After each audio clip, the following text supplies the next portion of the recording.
been a few days since we said bye to the others in Nasha Town. Still no news about Rarer, though. Where could he have slunk off to? If only he was gone for good. But with all the trouble he stirred up before, there's no way we've seen the last of him. Hello! You must be the traveler in Paimon? Mr. Flynn has been looking for you. Unfortunately, there's been a serious wild hunt attack over at the quarry. He thinks it's time to regroup and figure out a plan. The wild hunt? Oh, uh-oh. We better get over there, right away! Come on, let's go!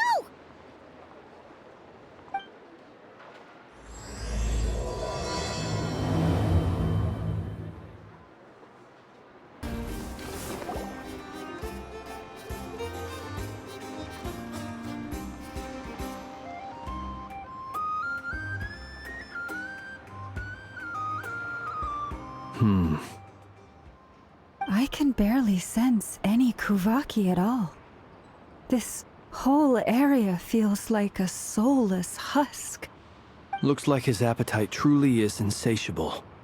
As if the power of that energy cannon wasn't enough.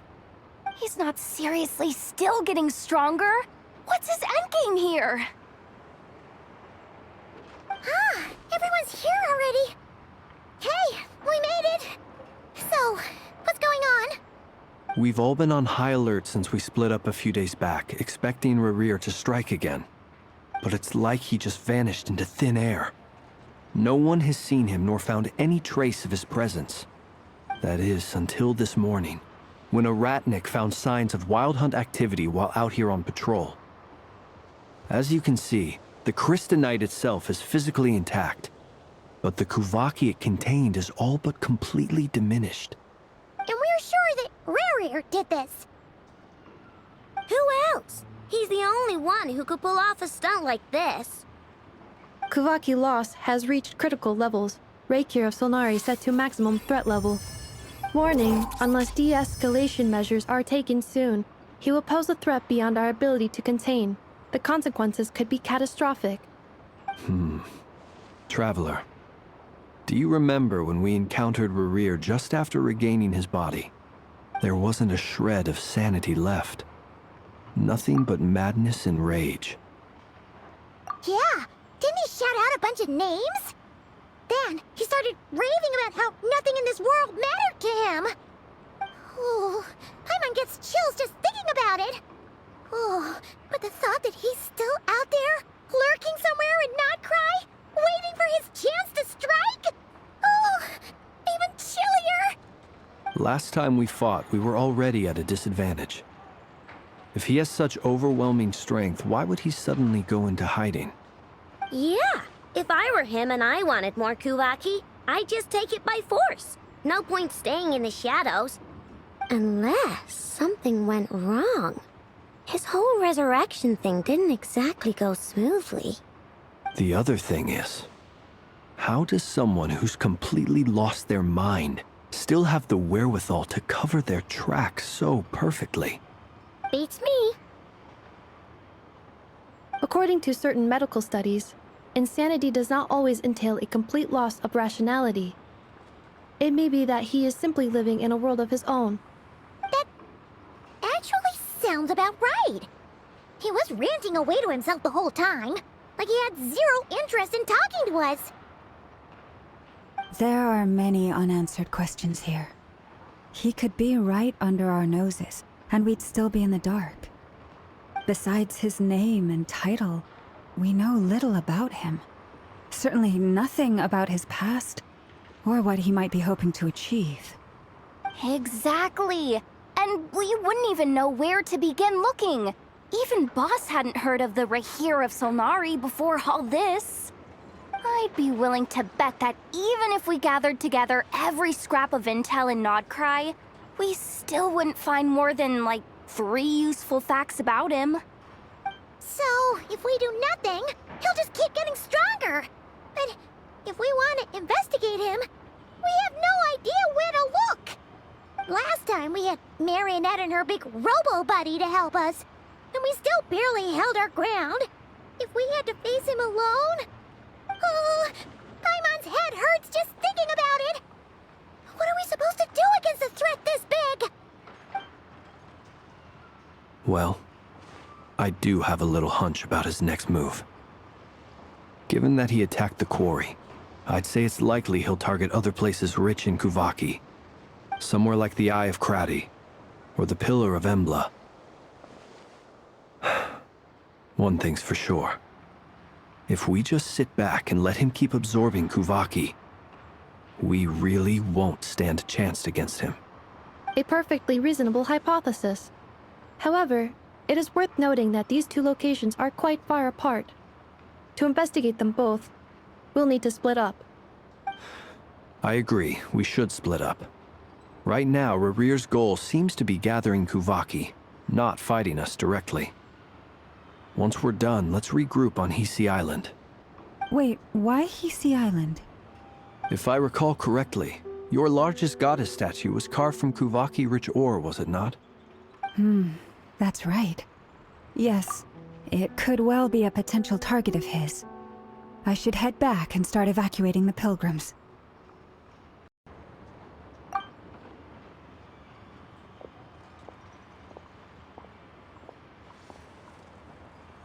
Splitting up's always gonna be risky. But I guess we don't have much choice, right? We're in a race against time here. And if we do run into Rear, what then? That's when you follow the third rule of treasure hunting. Run like the wind. Didn't you say the third rule was go with the flow? I don't know. Did I? Anyway, whatever. In this situation, go with the flow means go find backup. Agreed. If anyone finds so much as a trace of Rarir, do not pursue him. Get out of the area and alert the rest of us as soon as possible. We need to put safety first. All right, we'd better get moving. Come on, Anefa, let's go!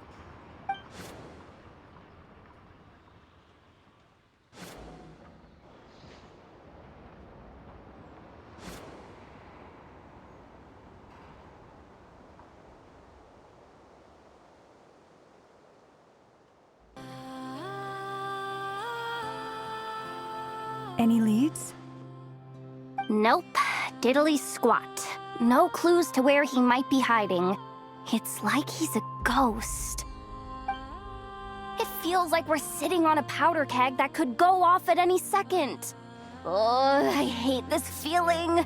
I'd rather face him head on than be left hanging like this. So, you guys didn't find anything either? Not loving the word either. How about you, Flint's?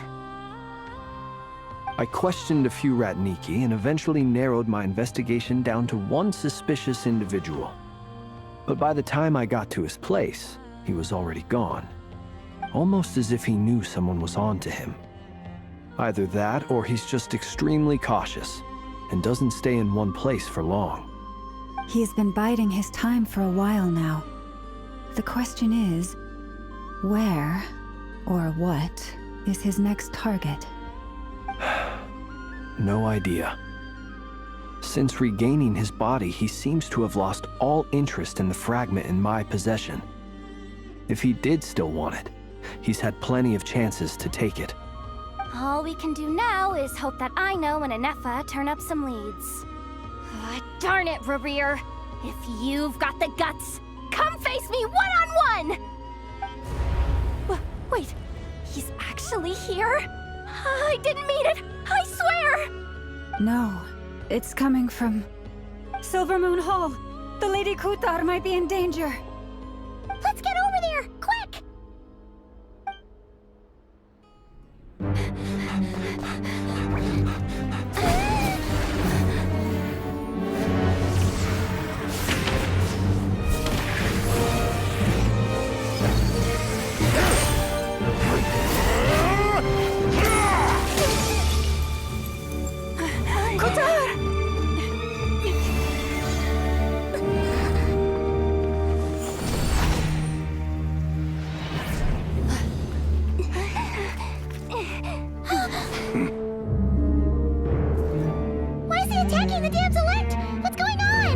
No time for questions.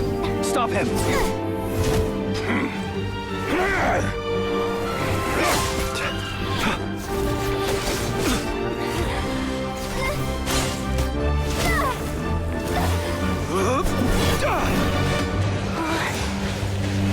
This is insane. Yehuda, get Kutar out of here! On it.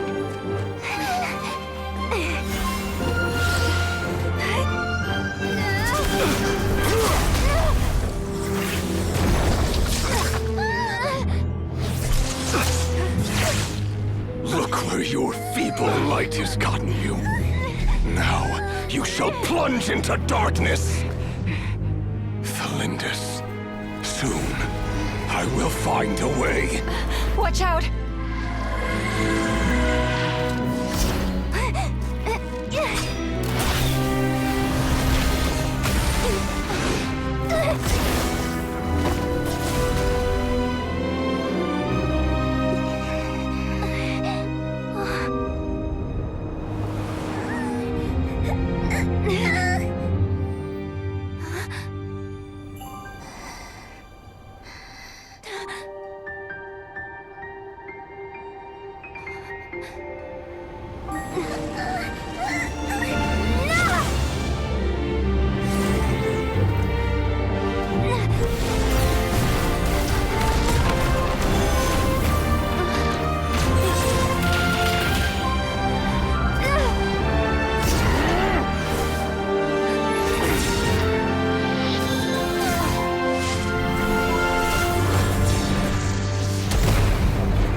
Find them. Even if it means turning this place to ashes.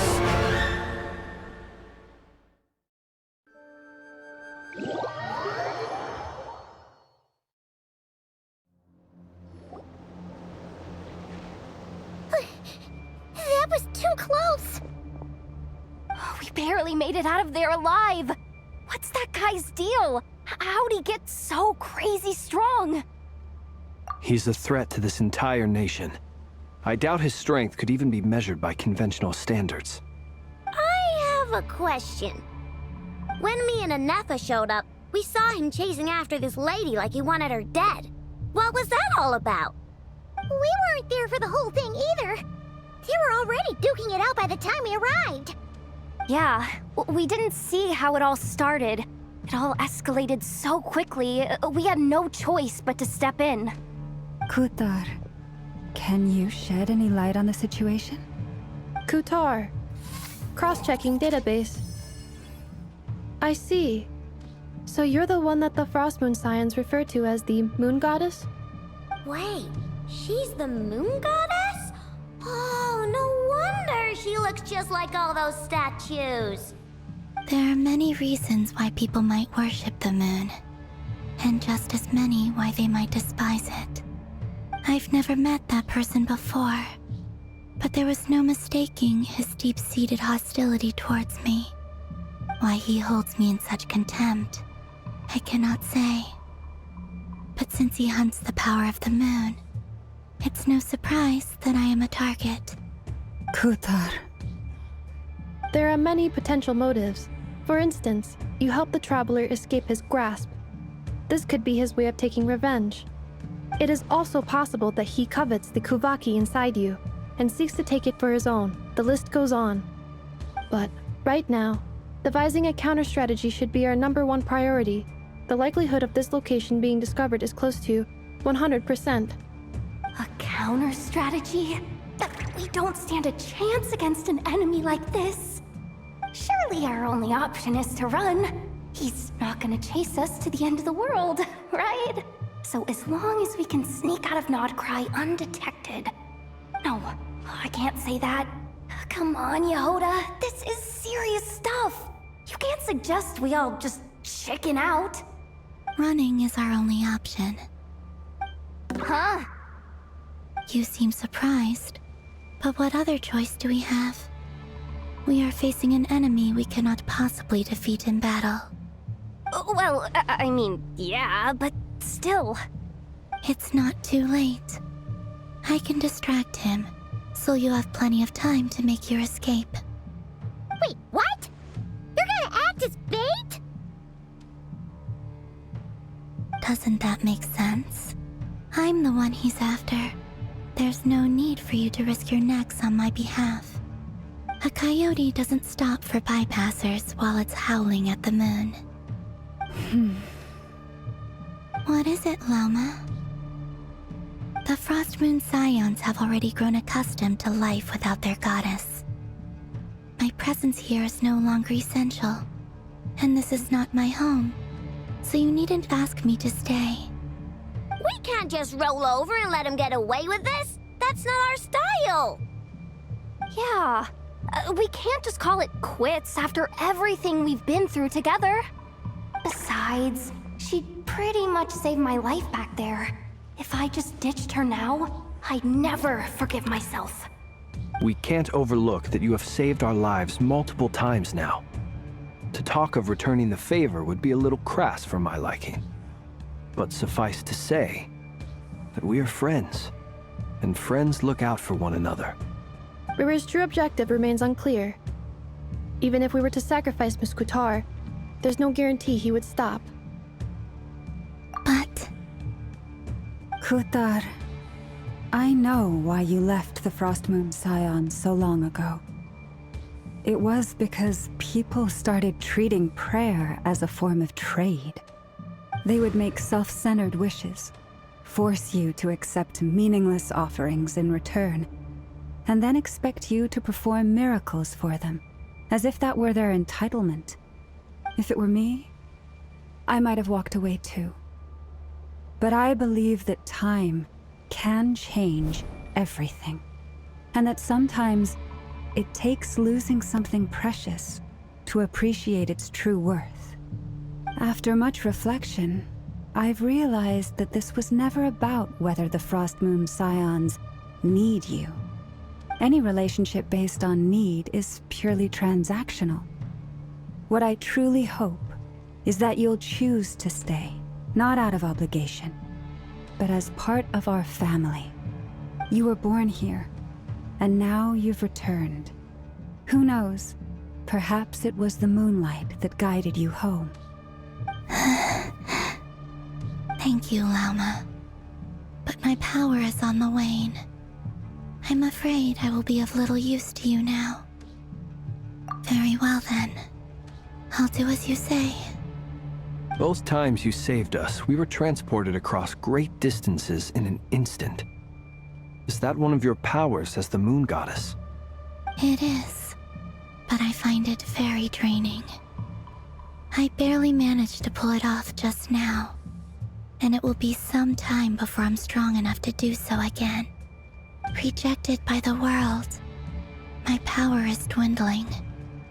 Like a lake cut off from its source, slowly shrinking away. Now, it has almost run dry. What do you mean, rejected by the world? The 3 moons belonged to the ancient bygone era in which they came into being. From the moment I was born, the world itself has been steadily sapping away at my strength. The 3 moons are not one and the same. As the goddess of the Frost Moon, I cannot wield the powers of the other 2. Yet moonlight has a way of blending together. Each can reflect the other's glow. So when our fingers touched, I was able to restore my strength by drawing Kuvaki from the eternal moon's marrow. But this method of recovery is painfully slow. If only we could find the... It's the Wild Hunt! Even faster than we expected. We'll have to finish this conversation later. See how those Wild Hunt creatures are running away from us. They're likely just a scouting party, which means Rerir won't be far behind. Then what are we waiting for? Let's get the heck out of here!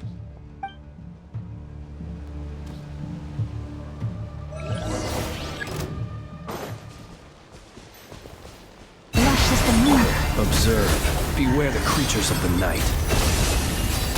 Ah, they just keep coming! This is driving me nuts! Rerear's closing in on us. We need to pick up the pace. There's too many of them! And this time, we can't fall back on Qatar's house to escape! If this goes on much longer...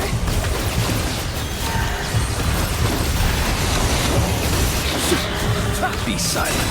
Night falls. Observe. Do you fear the dark?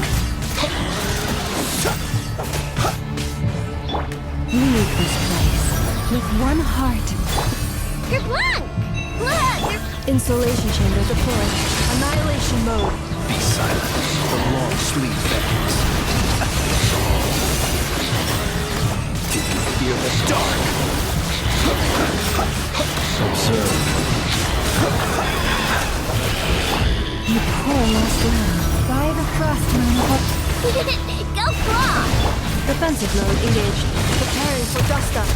Close your eyes. Beware the creatures of the night. Observe. To dust. Be silent.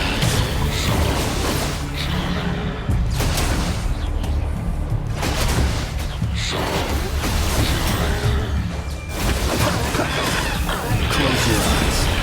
Feel the dark.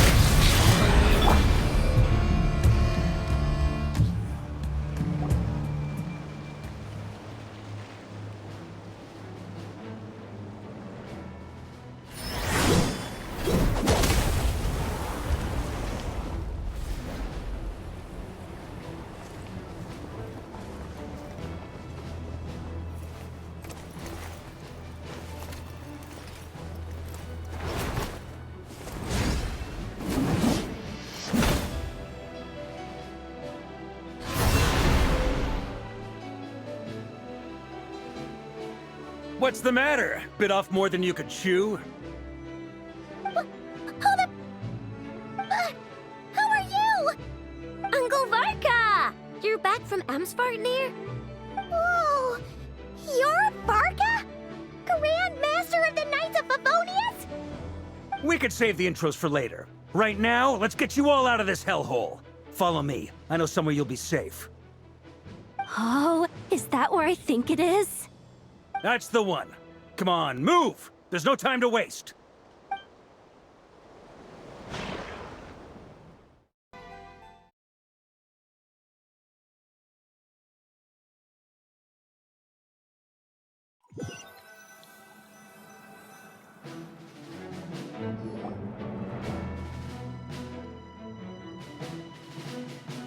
Wow!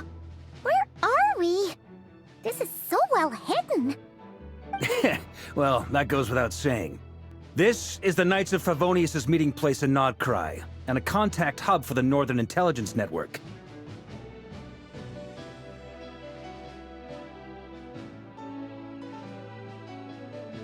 AKA, the black market of intel. No matter what faction you're with, it's the place to buy and sell information. Their headquarters are in Nodcry, but they've got contacts in every nation. As an expeditionary force on foreign soil, working with them has offered us the most effective way of getting our hands on reliable local intel. This is where we meet, so naturally, it's secure. Anyway, where were we? Folks from Nodcry should be pretty familiar with me by now, but I believe this is the first time we've met. Allow me to introduce myself. I am Varka, Knight of Boreas, and Grand Master of the Knights of Favonius. We've heard all about you. This meeting's been a long time coming. You look way younger than Paimon expected, but you definitely have that Grand Master vibe. Well, I'm no spring chicken. Just not showing my age yet. Definitely feeling some of that back pain today, though. Rushed back from Amsvartnir without a wink of sleep, only to get right into another fight with that freshly revived maniac. Another? You mean you fought him before? Yep. He wasn't nearly as strong back then, but he was still a formidable foe. I brought some of the knights along to give him a little surprise, but he saw us coming from a mile off. My squad took heavy injuries and I barely made it out alive myself. We knew it might have been our last chance, so we staked everything on it. But still, it wasn't enough to stop him. I tried tracking him down afterwards, but he didn't leave a trace. Even in his unhinged mental state, he's as cautious as any trained operative. So, I decided to come find you. And as luck would have it, turned up to find you being ambushed by the Wild Hunt. The rest, you already know. Is that why he's been frantically absorbing Kuvaki these past few days? Because he sees you as a threat? Maybe I'm part of the equation, but even if I weren't, I'm sure he'd still be gathering power. He's clearly working up towards something. Note to self, Uncle Varka's strength rating officially upgraded. Guess it's my turn to ask questions now. So, what exactly has been happening in Nodcry? Why has the Wild Hunt returned in humanoid form? And why is it after you? That's a long story, but I'll try to make it quick.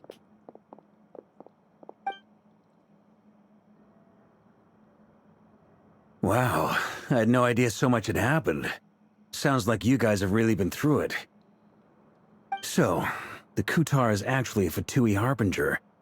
And all this Wild Hunt activity in Nodcry is the work of the Raker of Solnari, one of the 5 sinners. That's a lot to take in. Need some time to wrap my head around it all. I'm truly sorry, Mr. Varka. You stood with us against the Wild Hunt, and did everything you could to stop it from escalating into a full-blown catastrophe. And then, the one time you're away, it all comes to a head and all your hard work gets undone. You've got nothing to apologize for, Miss Moonchanter. You can plan 100 steps ahead and still slip up. That's just life. No one knows what tomorrow holds. You can't predict which way the wind will blow next. And, to be perfectly honest, I can't say I'm surprised. For all the times we've defeated the Wild Hunt in the past, we've never been able to completely wipe it out. Turns out, we were just delaying the inevitable. But now that a new variable has come into play, fate may well take a different course. A new variable? You mean us?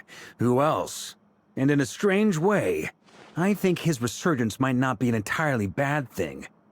The Wild Hunt is like an unrelenting force of nature, but Rerir is an individual with an agenda. He's gotta have a weak spot somewhere. That said, while I was explaining everything just now, some of the points that Mr. Flint's added caught my attention. You mean about our mystery ally? That's right. From what you've said, not only did they lead you straight to some key files, they also shielded Hisi Island from a lethal Kuvaki blast. I don't know who or what could pull something like that off.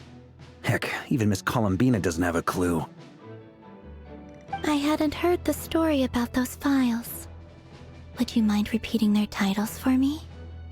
Wild Hunt Phenomena Log, a Nodcryan Ratnik's Field Journal, and Kuvaki Survey Log. Oh. No. Still doesn't ring a bell. Another dead end. Guess all we can do now is hope that our mystery ally keeps showing up when we most need them. Still, it's safest to assume they won't be intervening again. From here on out, we'll have to resolve this crisis by ourselves. Your intel also explains something else I've been wondering about.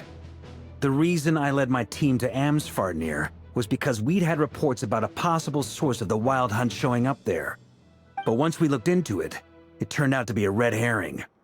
I don't know who was behind it, but clearly, it served its purpose. I doubt it's by chance that he happened to make his comeback while my attention was diverted. And from everything you told me, it sounds like his scheming began well before his return. So maybe luring me away was all a part of his plan. But is it even possible that he orchestrated all of this by himself? The Moon Maiden and the Raker of Solnari, Nodcry of all places. The way everything is unfolding, it can't be a coincidence. So, what do we do now? Got any ideas? Right now, we've got at least 3 things to consider. Let's go through them one by one. First, we need to figure out how to take down Rerir. If we can't beat him in a straight-up fight, the rest won't even matter. To my knowledge, the bulk of Nodcry's fighting force is already gathered here. But even with everyone united, we're still no match for Rerir in his current state, let alone with his power still growing. What if there was a way to tap into a new power of our own? How so? Have you thought of something, Columbina? 3 moons once watched over this world. The Eternal Moon was the largest. The Frost Moon was the brightest. And the Iridescent Moon was the most mysterious. They say that back then, the 3 moon goddesses wielded immense power. Enough to shape the workings of the world itself. I now bear the Frost Moon's power, and the Eternal Moon's marrow resides within the Traveler. Hold on. Are you suggesting... The iridescent moon, the last piece in the puzzle. That's right. If we can find the Iridescent Moon's marrow, I will be able to regain my strength much more quickly. The 3 moons are said to stir the tides and illuminate all things.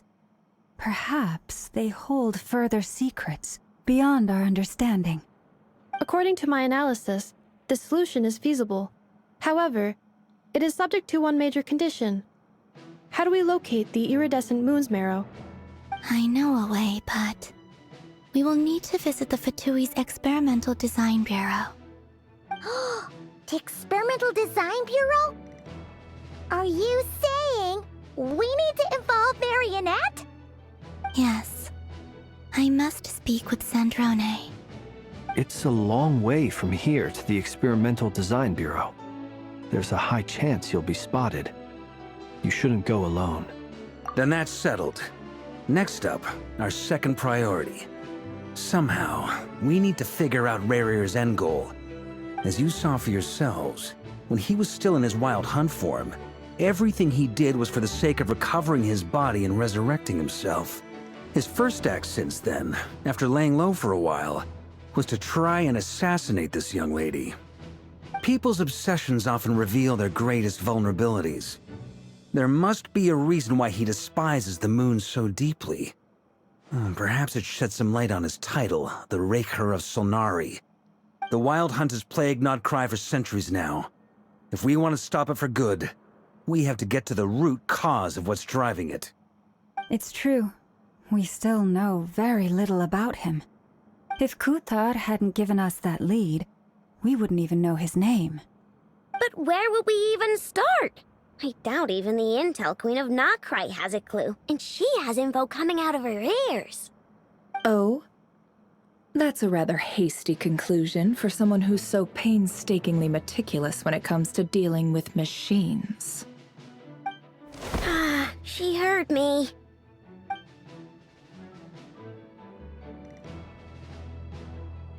Boss!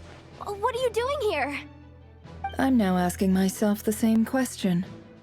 I received a letter from a humble knight of Favonius, requesting a meeting to discuss a major business deal. But it looks like this humble knight had something else in mind. Details, details. Miss Neffer, the important thing is that you've arrived at the perfect time. Since his failed ambush, I've been racking my brains trying to come up with a plan to fight Rerir. Given the severity of the situation, I think it's fair to say that our only chance lies in uniting as one. And I'm talking all the factions in Nodcry. We can't do this without the Curatorium, but I knew it'd be a tough job to win you over. So, I took the liberty of reaching out for a little chat. Wait a sec. How did you even hear about this place, Neffer? Didn't you say this is meant to be the Knights of Favonius' meeting spot? And a contact hub for the Northern Intelligence Network? And isn't it supposed to be super hidden? You really think he could have gotten settled in Nodcry without my help? Besides, I'm the one running this gig. Of course I know where the meeting place is. Allow me to introduce the current head of the Northern Intelligence Network. If it's intel you're after, she's your woman. Pretty much seen and heard it all. Please spare me the flattery. Let's cut to the chase.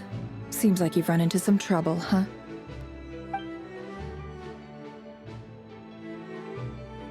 Well, this certainly qualifies as an unforeseen crisis. On behalf of the Curatorium of Secrets, I wish you all the best of luck. So you're just going to sit this one out? Why should I get involved? What could possibly be in it for me? What if we told you we can't do this without you? Oh? Then I'd say, you'd better make it worth my while.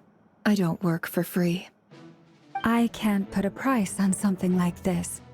It's just not in my nature.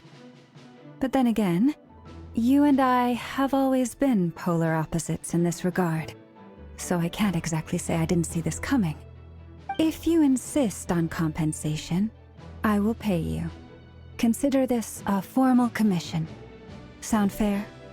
You just don't give up, do you? Too bad. I know you well enough to know you can't afford my prices. The riskier the job, the more it'll cost. And a moon chanter's stipend isn't exactly generous. Unless you're planning to start passing the donation box around among the faithful. Boss, just a thought. If they come up short, maybe you can take the difference out of my next few paychecks. Things got really dangerous during the fight with Rerir. If this girl hadn't saved me, I'd be ley line fodder by now.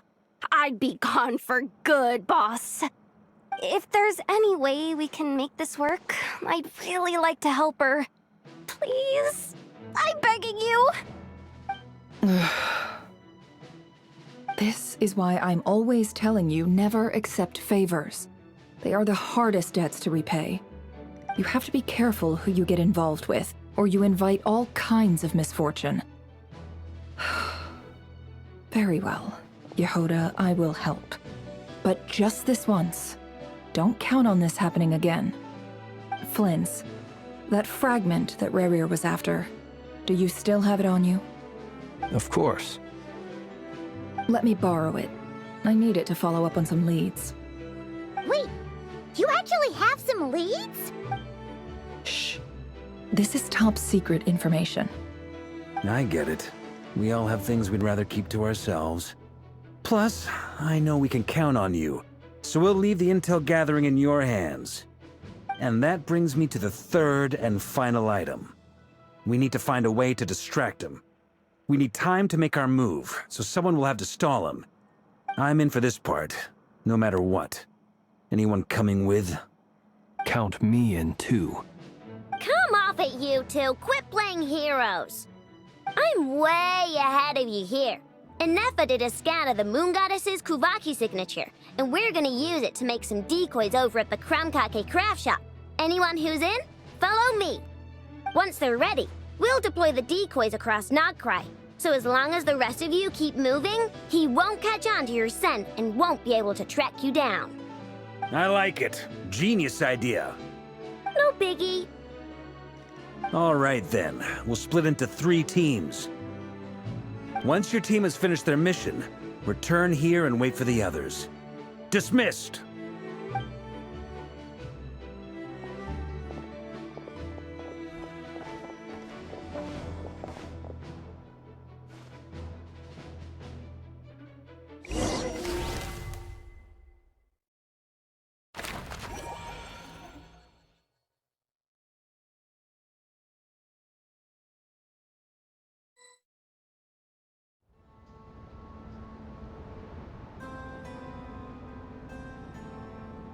Lady Damselette. Wait. And you two? What are you doing at the Kuvaki Experimental Design Bureau? We've been doing our best to mind our own business lately. But if you're just gonna waltz up here like this, you're seriously pressing your luck. Don't blame us for doing what we have to. Huh! You really think that's gonna scare us off? We're not looking for any trouble. I just want to see Zandrone. Do I need to remind you that you're still a wanted fugitive for deserting us? Out of consideration for our former ties and the crisis we're all up against, we'll let you leave in one piece. But don't even think about trying to get inside. Let them in. But Are you going to make me repeat that? no, my lady. Sandrone seems to be in a good mood. Must be maintenance day.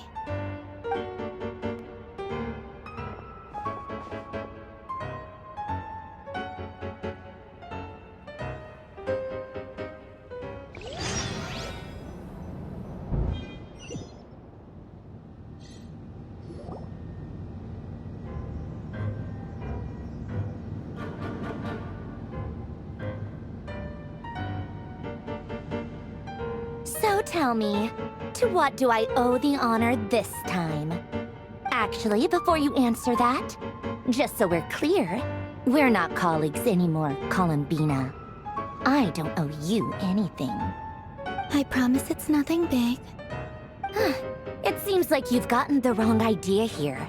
The only reason I let you in was because I was bored. It seemed like a way to kill some time and satisfy my own curiosity. Whatever miscalculations I may or may not have made in the past, I haven't lost the plot enough to even consider sticking my neck out for your sakes. I'd like to speak with Arlecchino. What? Huh? You mean the knave? I'd like to speak with Arlecchino. Is she in Nodcry? No, she's not. Once the work on this facility was completed, she went back with the Rooster and Regrator. The only ones in Nodcry are me and...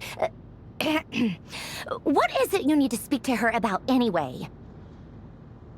Rerir is hunting me. If I'm going to face him, I must first retrieve the lost moon.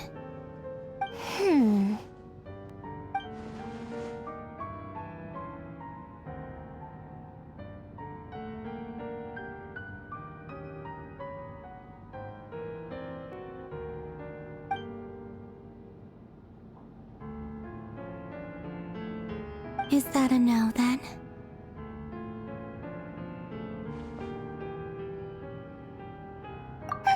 As if I need reminding. I was this close to settling things with him before someone decided to whisk me away to their weird little garden. Have you held any tea parties lately? Tea parties? Yeah, obviously. You don't seriously think we'd pack it all in just because you aren't here. If anything, they've been more eventful than ever. Just me, Arlecchino, and a bunch of insolent, insensitive guests who won't stop asking where you've gone. Oh, they've been a real joy.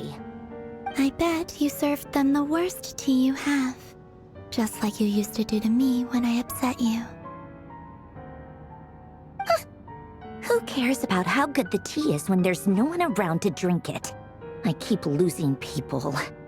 First Rosaline, now you. I'm running out of people who can make me laugh. Honestly, what could be more ridiculous than a multi-centenarian goddess who's only ever had the plain herbal tea she received as offerings? You'd always brew a different type of tea for me each time. Was it really just to see how I'd react?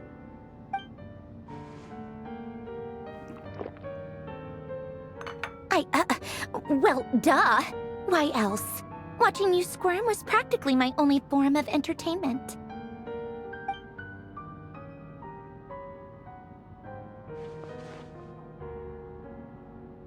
Oh, yeah.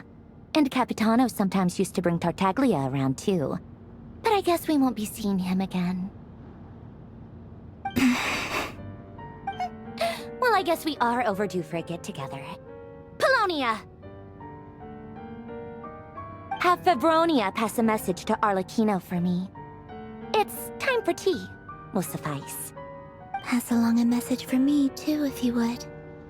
My body cannot contain the marrow of 2 moons, so I'll be leaving one of them in her care. Excuse me? Who said you were on the guest list? If my tea meant that much to you, maybe quitting the Fatui wasn't your brightest move.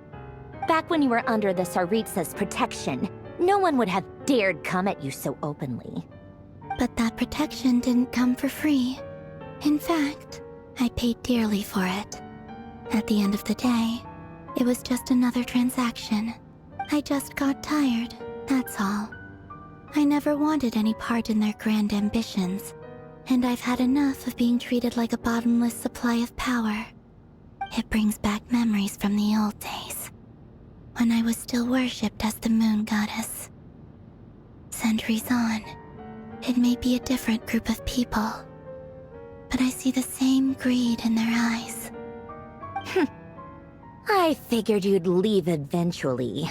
You didn't have as much of a reason to stay as I do. The Tsaritsa gave you shelter and protection, but that was it. Nothing more, nothing less. Meanwhile, the Fatui demanded everything from you in return, until it was more than you could bear. I get why you left. And frankly, I have no interest in dragging you back just because the higher-ups told me to. But if you keep hanging around with this riffraff, the next time we cross paths, we might be enemies for real.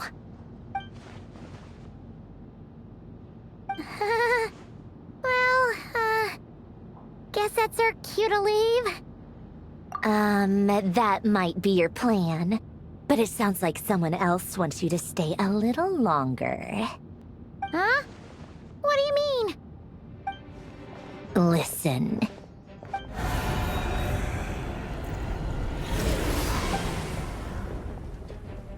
My lady, it's the Wild Hunt. A horde of monsters is headed straight for the facility. Another uninvited guest trying to crash my tea party. Clear the area. I'll handle this. Wait, what? You want us to leave you here by yourself? Huh. You'll be lucky to make it out of this alive. You really think you can afford to worry about me? Go on, get out of here. You may have stopped Polonia from crushing him last time, but I've made sure that won't happen again. The entire Experimental Design Bureau is rigged for war. Stay and watch if you want, but it'll be at your own risk. You're not flagged as friendlies in the weapons system. Don't tell me what to do! Look, if you're leaving, make it quick, or you'll just get in my way. There's a secret passage on the second floor. It'll take you right to the plains out back. Stare all you want, Columbina. You're not getting another invitation to my tea party. I know.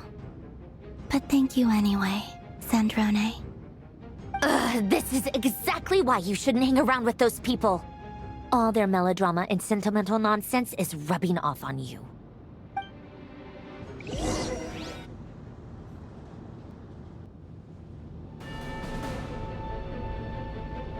Come on then, Mr. Ray here. Let's pick up where we left off. It's your Wild Hunt monstrosities versus my beautiful creations. Let's see who comes out on top.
Belonia, get him! I've upgraded Belonia again since our last encounter, and uploaded every last scrap of your data. So let's finish this, once and for... She's not here. Where did she go? Hey! Over here, you big... Curse it. Moon. Go. Keep searching. She cannot have gotten far.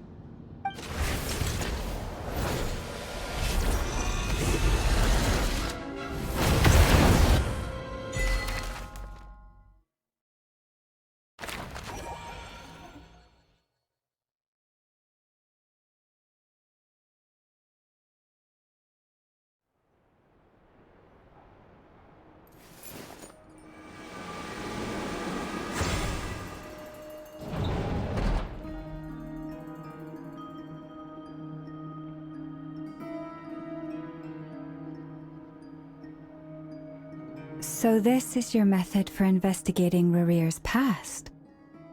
It almost looks like some kind of ceremony. Good deduction. But it's quite a different affair from what you're used to with the Frostmoon Scions.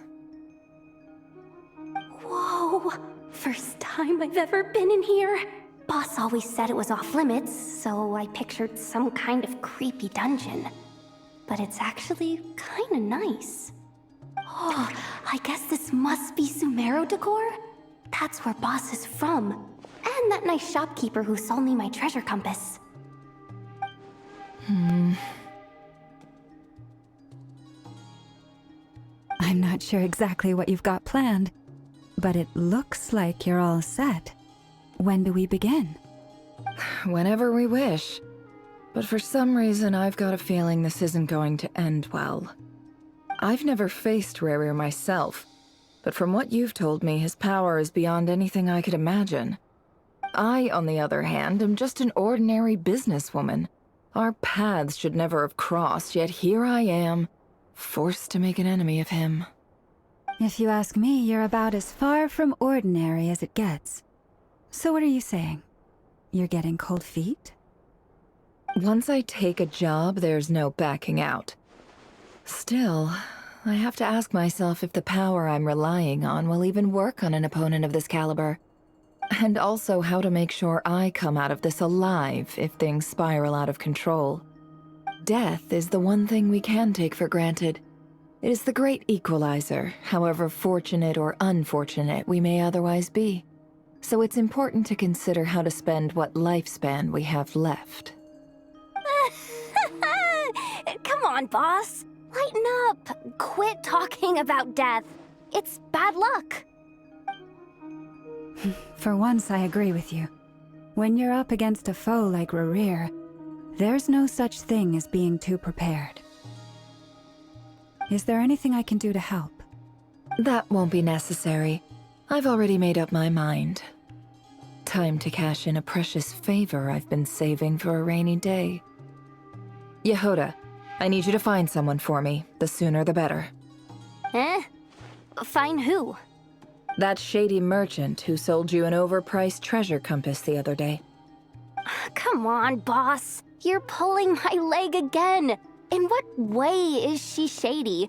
She showed up when I was completely lost and sold me a neat little gadget that was exactly what I needed. Anyway, I know who you're talking about. Don't go anywhere. I'll be right back.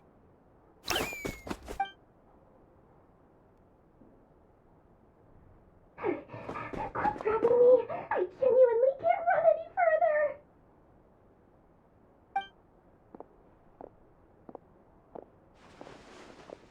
Hey, aren't you? What is it? What's the big rush? You dragged me out of a dream where I was literally swimming in Mora. I'm charging double my usual attendance fee. See, look how easygoing she is. After that rude awakening, she could have completely snapped at us. But instead, she kept it together and just asked for an extra fee. Dori Sangama Bay? I never would have pictured you two doing business together. If you want to make it big in Notcry, it's all about connections. Lady Nefer just so happens to have a lot of intel that interests me.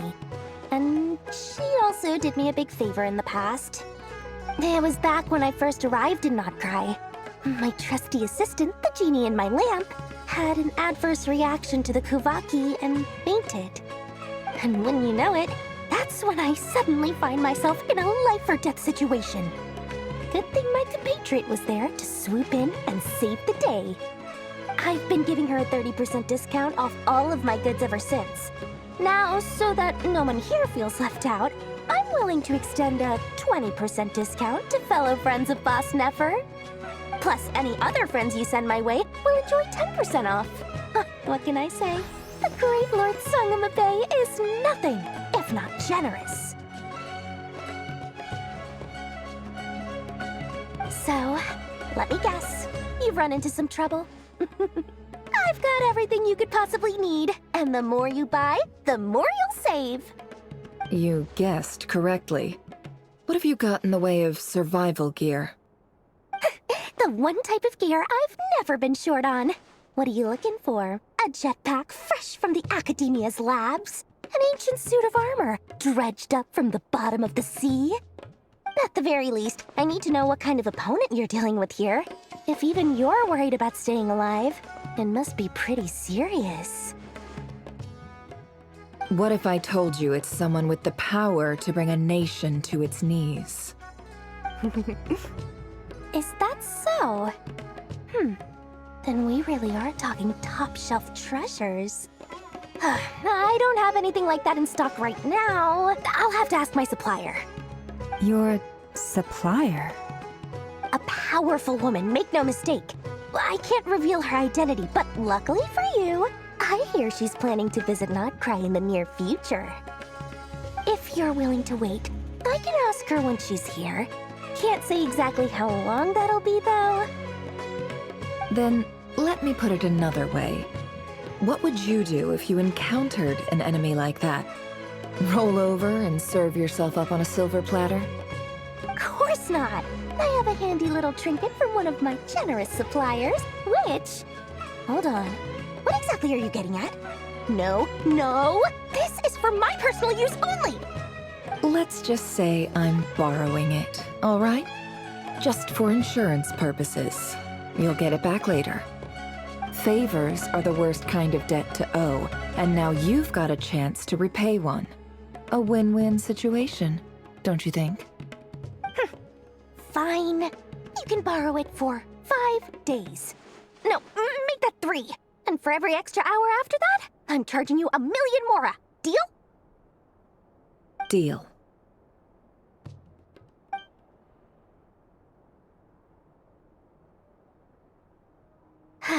What a way to start the day. Now, was there anything else you wanted? Or can I go back to bed now?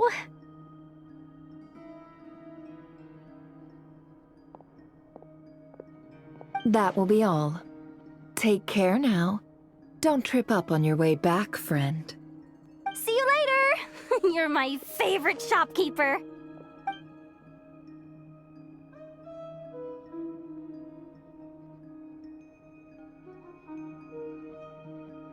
Excellent. Everything is well and truly ready. The ceremony can now begin. After initiating the ceremony, your minds will follow me wherever I go. You will see many strange things in your mind's eye. So remember, don't be frightened, and don't make a sound. Now then, let us peer into the Raker of Solnari's past.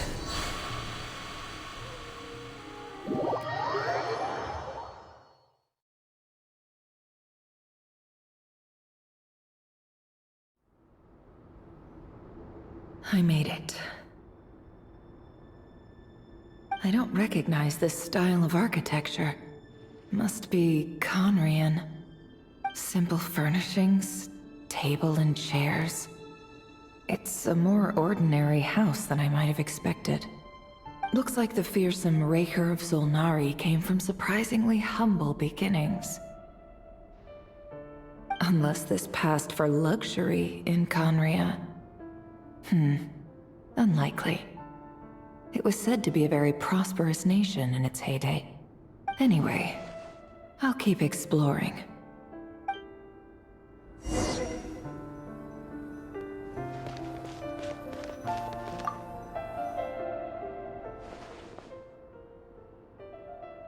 Hi, Rivier. Since you're working extra hours tonight, I thought I'd keep myself busy by checking out that new kebab shop. I've heard good things about their menu. I'll test it out, and if it's as good as everyone's saying, let's go back together sometime. P.S. New stash from the Universitas Magistrorum. I brought some goodies home.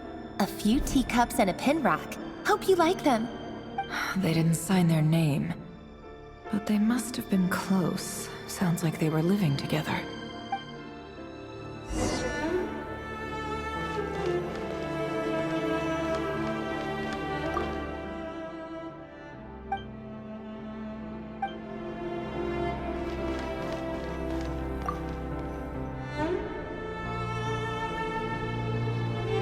I went over to Joseph's for drinks today.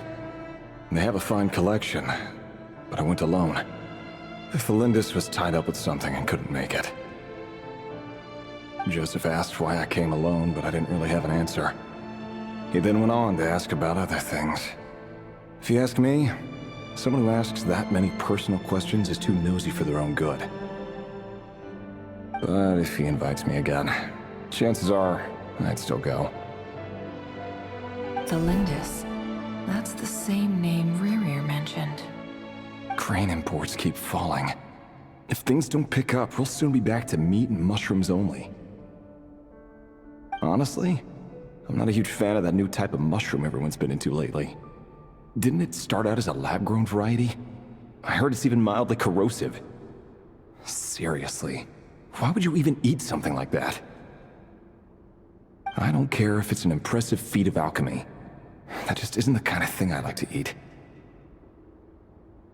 Grain has to be imported, and they're eating a diet of mostly meat and mushrooms. Could it be because Conria is underground, so it doesn't get much sunlight? That would explain why they use so much stone in their buildings.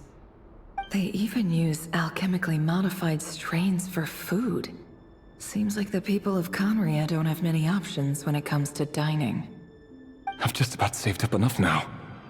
Time to buy it and keep it somewhere safe. Making a big purchase. I wonder what it is.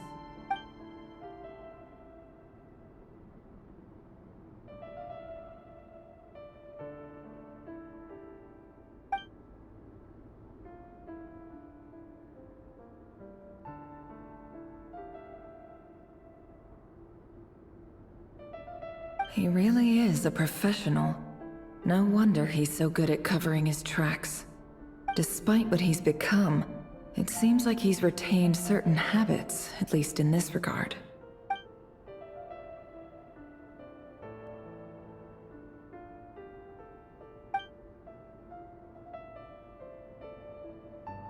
Did Rary rip it out himself?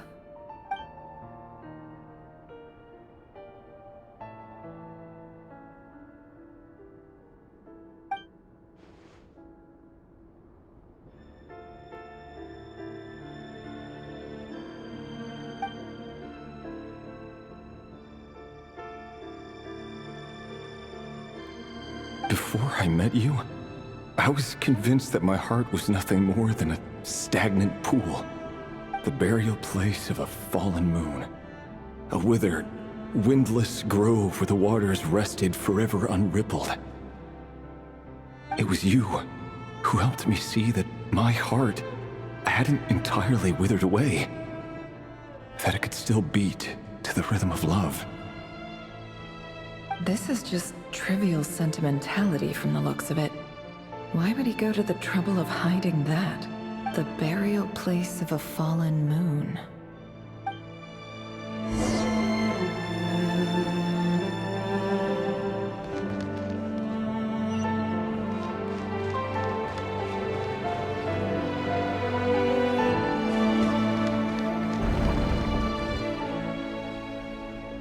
Reverie, over here.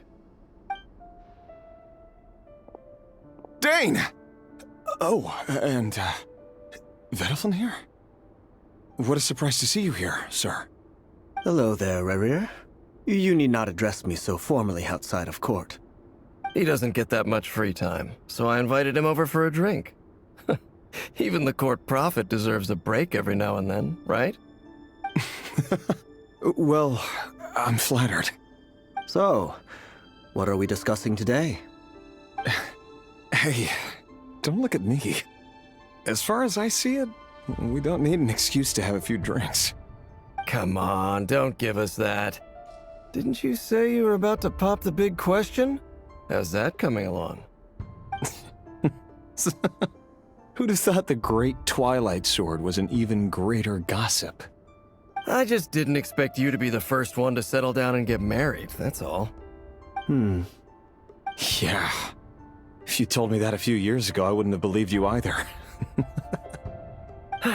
So, are you planning to come clean about your job then? I'm guessing you still haven't told her. Sure, I'll have to tell her at some point. But I'll need to pick the right time and place. To be honest, I have no idea how she'll take it. Come on, stop being such a pessimist. For all you know, she could be thrilled. I bet she'll be much more impressed by your actual job than the one she thinks you're doing now. A member of the King's Guard. Quite the cover story. Does the king himself even know? Of course he does. Anyway, enough about me. How have you been? Me? Same old, same old. Nothing much to... Huh? What's up, Ved? It's nothing. Vediflin, Dainslift's elder brother. Renowned throughout the court of Conria as the Visionary, and said to possess a wisdom far beyond the reach of any ordinary man. And yet, despite the gulf between us, he seems to have something to say about me. Does he even know me? Does he see me as a friend of his brother, or just another of the Vinster King's blades? Why did he react so strongly? Was it really to do with what we were talking about? Brown, curly hair and brooding blue eyes. So this is what Rare looked like back in the day. Perfectly normal. No different from anyone else. As frightening as this monster is in the present, there's something even more unsettling about seeing the human he used to be.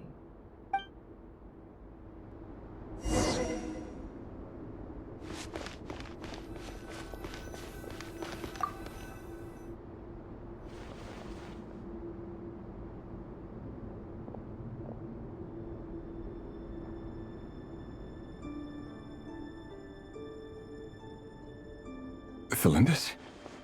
You're back early? Our equipment's being serviced today, so I got off earlier than usual.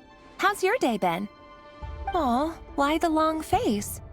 Is something the matter? Has your boss been giving you a hard time again? Went for a drink with Dane and the others after work. Isn't that a good thing?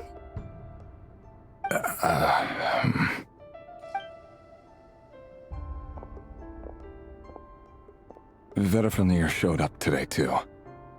You know, Dainslift's older brother. Ah, Mr. Vediflin. Yes, I've heard of him. They say that everything he says ends up coming true. He overheard Dainslift mention that I'd recently proposed, and seemed to have an issue with it. But when I asked what it was, he kept it to himself.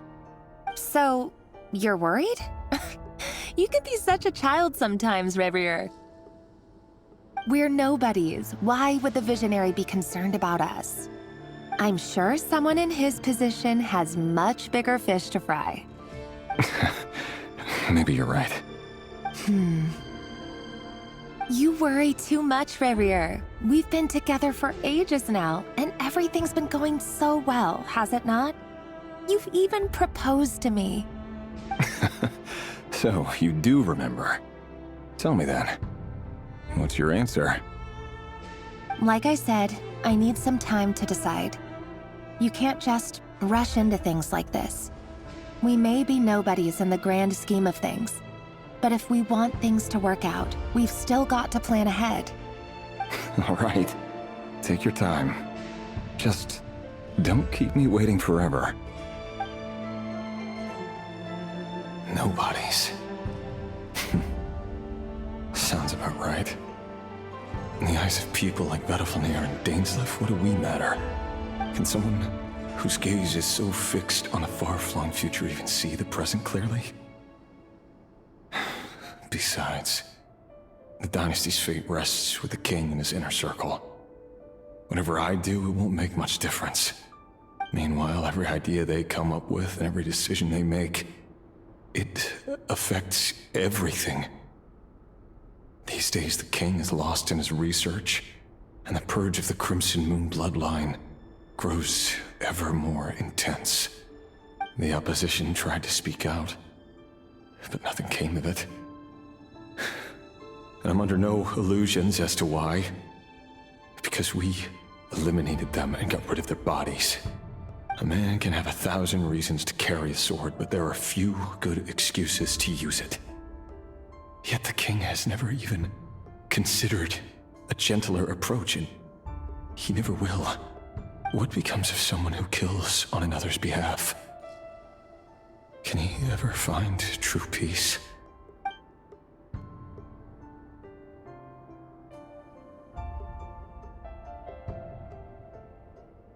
Thelindis?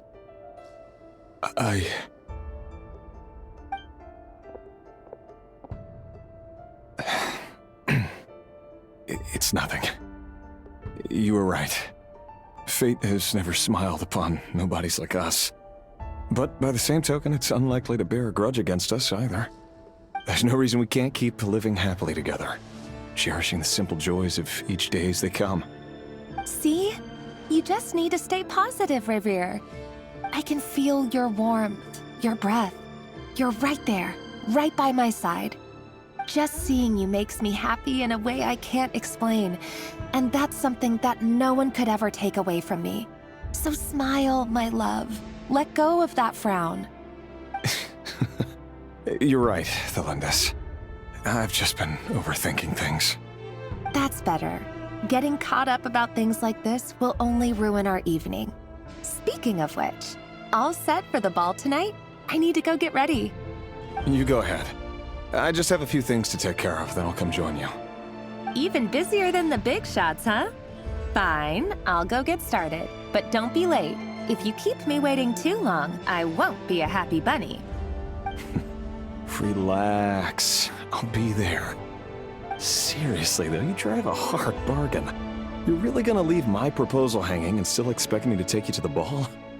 Well, that goes without saying. I already told everyone I'd be coming with a dance partner. Besides, they're two completely different things. Let's take it one thing at a time, all right? All right. White outfit it is. It seems like Rerir was deliberately hiding his ties to the intelligence services by giving the impression that he was just an ordinary member of the Finster King's Guard. He clearly doesn't want his would-be fiancée to know about his other life. Then again, that's hardly surprising. People in the intelligence trade rarely do. Who'd have thought we were in the same line of work? Let's dig a little deeper.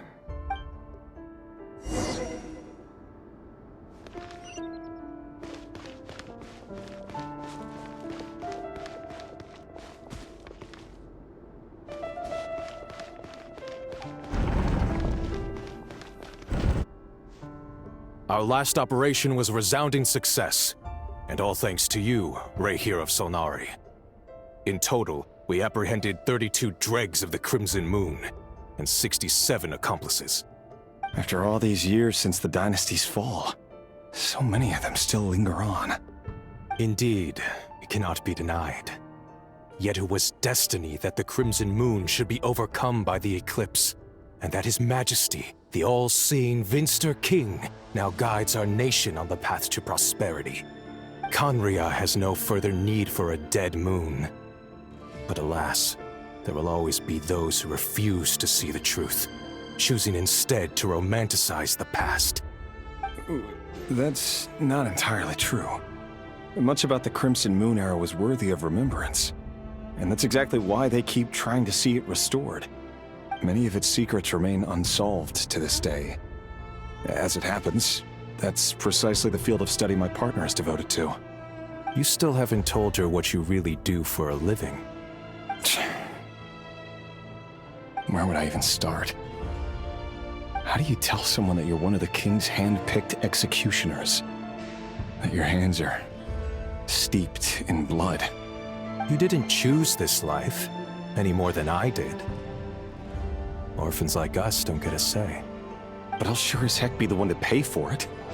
Speaking of which, we need to be more rigorous in the way we identify direct descendants of the Crimson Moon. Someone, it seems, has strong opinions about my future plans. Most likely my marriage in particular. I have a feeling that we may soon become targets of the Crimson Moon's retribution. Your concerns are not unfounded. They've taken out many of our colleagues these past few years, and for that very reason. These are no helpless lambs we're leading to the slaughter. They're wolves in sheep's clothing. Take care, Rahier of Solnari. I look forward to toasting you at your wedding. Thanks, Thorkel. You look after yourself, too.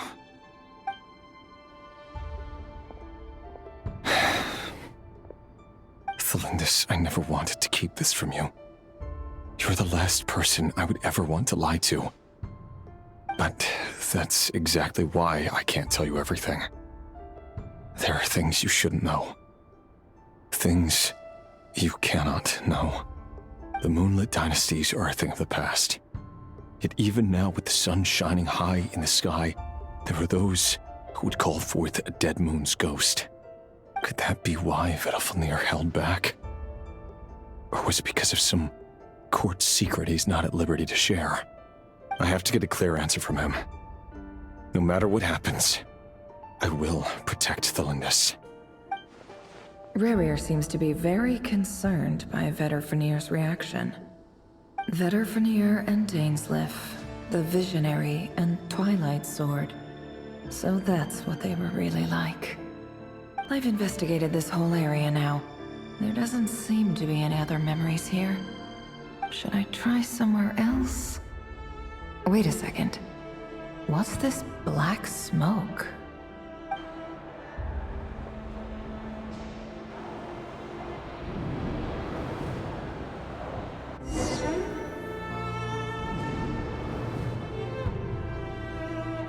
So, he's late after all. Just you wait, Rarir. You're in for it. Big time. Are you waiting for someone, ma'am? Could I tempt you into buying some flowers? Oh, sure. Pick me out a pretty bunch if you would. Thank you. But I'm afraid none of them are as pretty as you. For someone so young, you sure have a way with words, don't you? I'm only telling the truth. Look me in the eyes. You'll see I'm not lying. May we have a word in private? Who are you? And what do you want? It doesn't matter who I am. Too many of our kind have fallen lately, so I decided to take the risk of reaching out.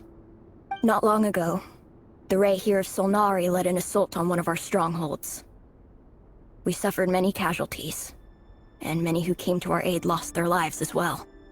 Sorry, I don't know why you're telling me this. And I don't want to get involved. Wait, hear me out. This time we finally got a clear look at his face and learned his true identity. His name is Rarir, and he claims to be one of the King's guards. What did you say? A cruel irony, isn't it? The man you're set to marry leads a double life as a brutal executioner. But surely, you must have caught a whiff of the blood on his hands. Why are you telling me all of this now? Simple. It's because... How strange. Rarir was nowhere to be seen in that memory. It clearly belonged to Thelindis. Rarir couldn't possibly know what happened if he wasn't even there. Why would her memories appear in his fragment? The ceremony won't last much longer. I think it's time to call it a day.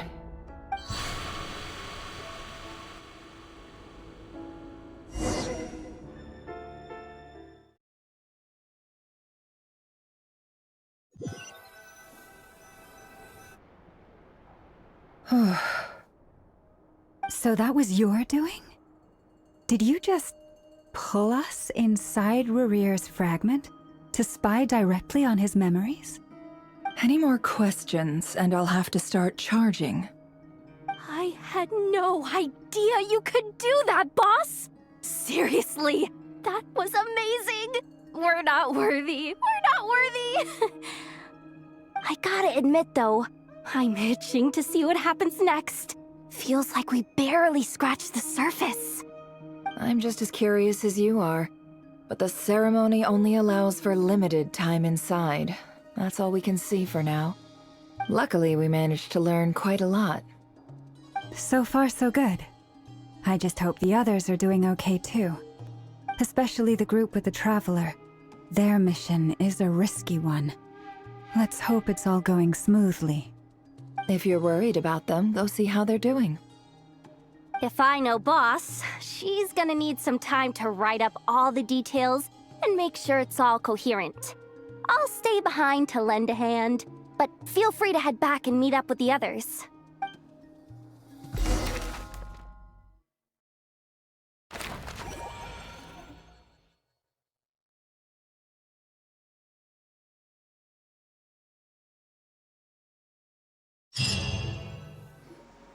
Oh, they've been prowling around for nearly 2 days now.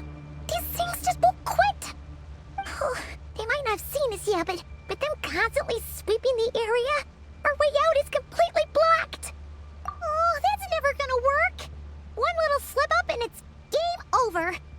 If they spot us, they'll run straight back to Rarir. And once he knows we're here, it won't be long before he's breathing down our necks again. Oh, guess you're right. All right, time to zip it.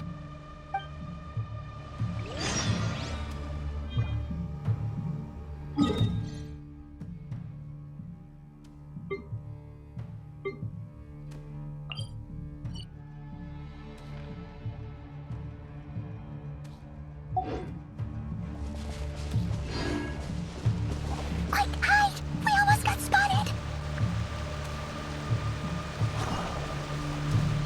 Phew, that was a close call.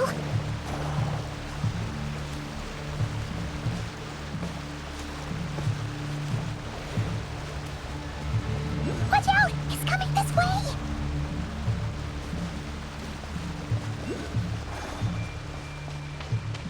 Keep going. We're nearly there. This is the final hurdle.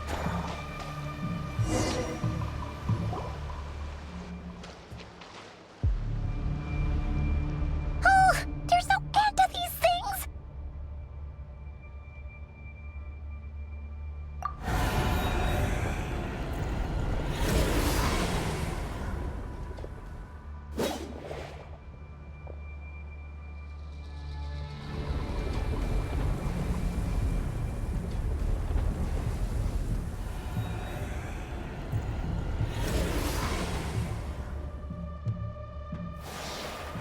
Fire. Fire? Wait, what's that smell? Oh no, there's a fire!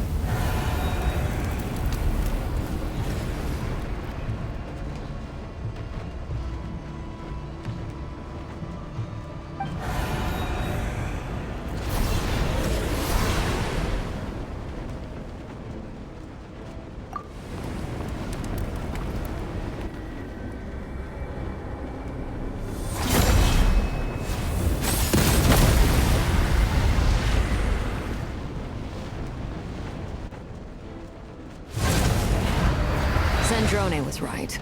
You look weak, Columbina. The old you would never have let such lowly creatures bar your way. Word has it that you did something for the Tsaritsa, and that's why you've lost most of your power. Freedom comes at a heavy price, doesn't it?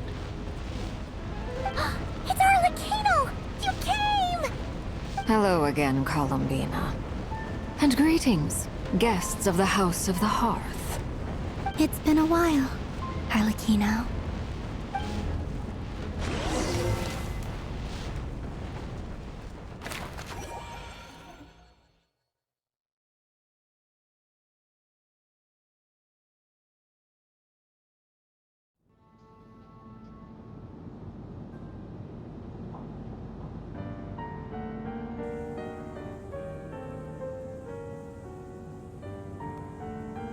Stupid right here of stupid Solnari. Ugh, whatever. I've got all the data I need. Next time we meet, you're finished. He sure doesn't pull his punches. Excuse me, do you need a hand? You can do me a favor by staying out of my way. Can't you see I'm busy? Wait a minute. I recognize that voice. Hello, Miss Sandrone. Father sent us over to help. How considerate of her. Hey, Fremine, get over here and help me fix this. Lenny, you do your thing. Just keep your sister away from my machines. Nearly every machine that Catgirl touches ends up going haywire. Go put her on cleaning duty or something.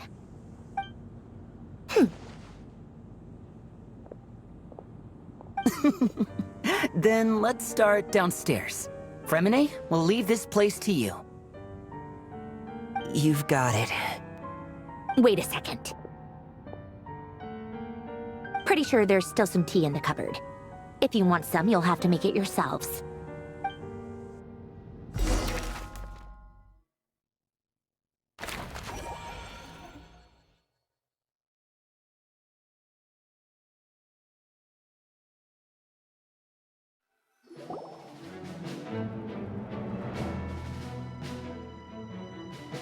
It's a relief to see you all made it back in one piece. Huh? Feels like there's quite a few people missing. Where's Flint's and the others? And what about Nefer? I returned ahead of them. Flint is helping Aino and Anefa to set up the decoys and buy some time. As for Miss Nefer... Boss is still wrapping things up on her end. She sent us back to fill you all in on the top secret intel we've been gathering. I see. Then let's get right into it. But first, who do we have here? You brought someone else in to help? Greetings. I was invited here to help as a longtime Tea Party companion of Columbina's. You may call me Arlecchino. Surely it can't be. Those eyes. Oh, where have I seen them before? Wait, of course. In those memories we just saw. The only Arlecchino I know is the fourth of the Fatui Harbingers. So either you share a pretty uncommon name, or you're more than just a Tea Party buddy. You are well informed, Grandmaster. A man from Mondstadt living all the way out here in Nodcry, and yet the people and affairs of Snezhnaya seem to hold a special place in your heart. Oh, the feeling's mutual. Sounds like you know all about who I am, too. A Fatui Harbinger. The atmosphere in here just got really tense. Guess we can't just start trusting Fatui Harbingers, even at a time like this. I must admit, though, I'm a little curious. Seeing as the Moon Goddess no longer belongs to the Fatui, what makes you so willing to put your neck on the line here? Nor does Nodcry belong to Mondstadt, Mr. Varka. Yet still, you're fighting for it all the same. Things don't always have to have a tangible payoff. Sometimes, stopping things from spiraling out of control is a higher priority than chasing the spoils of victory. Of course, I can't say there's nothing in it for me at all. But that's between Columbina and myself.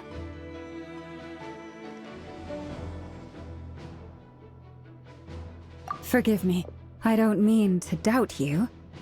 It's just that the Fatui really have been the source of many of our troubles. We have our own way of doing things here in Nodcry. But ever since they arrived, The Fatui have treated us with nothing but hostility. I know there's been a lot of bad blood between us in the past. I've done my utmost to avoid friction whenever I could. But sometimes fundamental conflicts of interest simply can't be settled amicably. That's why I'm here solely in a personal capacity. This has nothing to do with the Fatui. As a gesture of good faith, I'll be frank. I can help Columbina track down the iridescent moon's marrow, which will help her restore more of her power. Anyway, what else is on the agenda? Let's begin. She says she'll be frank, then completely skips over the details. Looks like she doesn't want to give away too many secrets after all, but she clearly wants to change the subject. It'd be awkward if I tried to bring it up again now. I guess we'll just have to go along with it. She's the fourth of the Fatui Harbingers after all. One look and you can tell she's not someone you'd want to mess with.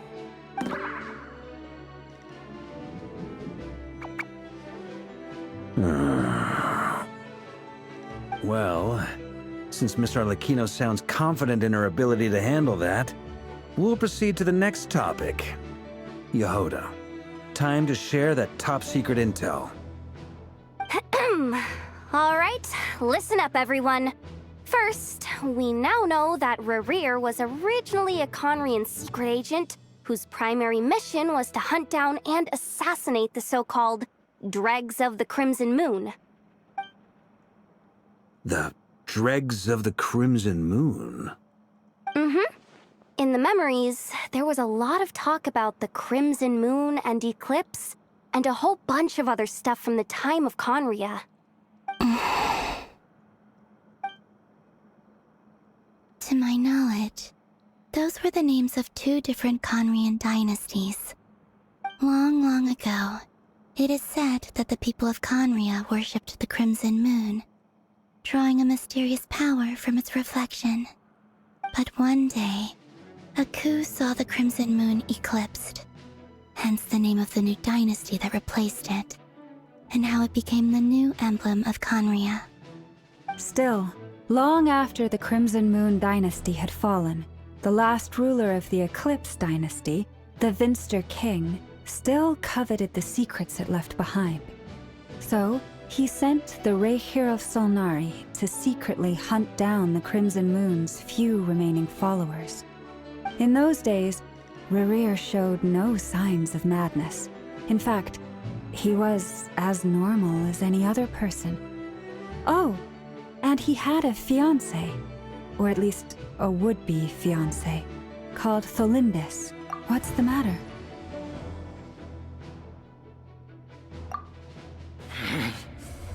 Stephanie, Granddaughter, Flinders.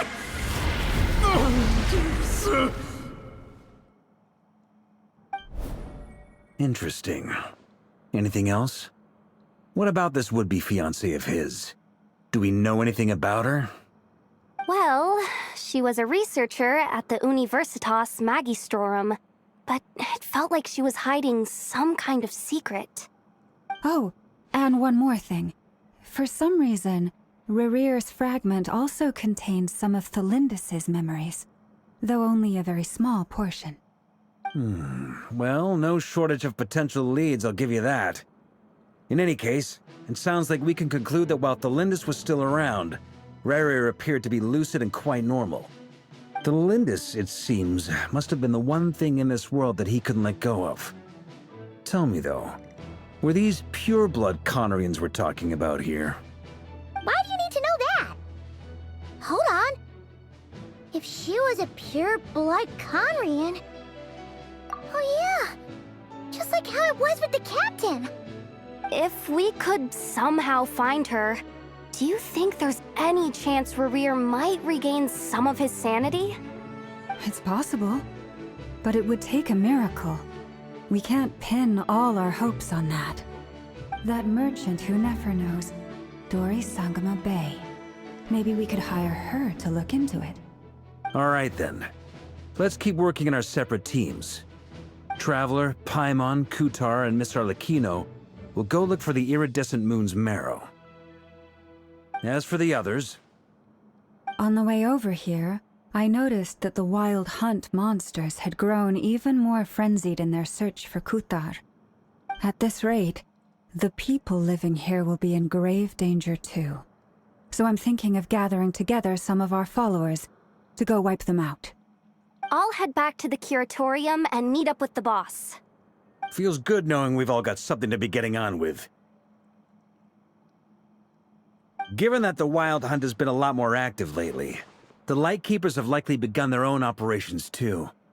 If that is the case, someone will need to pass the news on to Flint's. I'll hold the fort for now, then discuss our next move with Flint's, Aino, and Anefa when they get back. All right then. Well, the clock's ticking. If that's everything, we'll be on our way. We'd better get moving too. We'll try to buy you as much time as we can. Relax. Just do your thing. Now, I decided to call in some backup since things are getting so hairy. Our reinforcements should be here any minute now. Stay safe, everyone. Dismissed.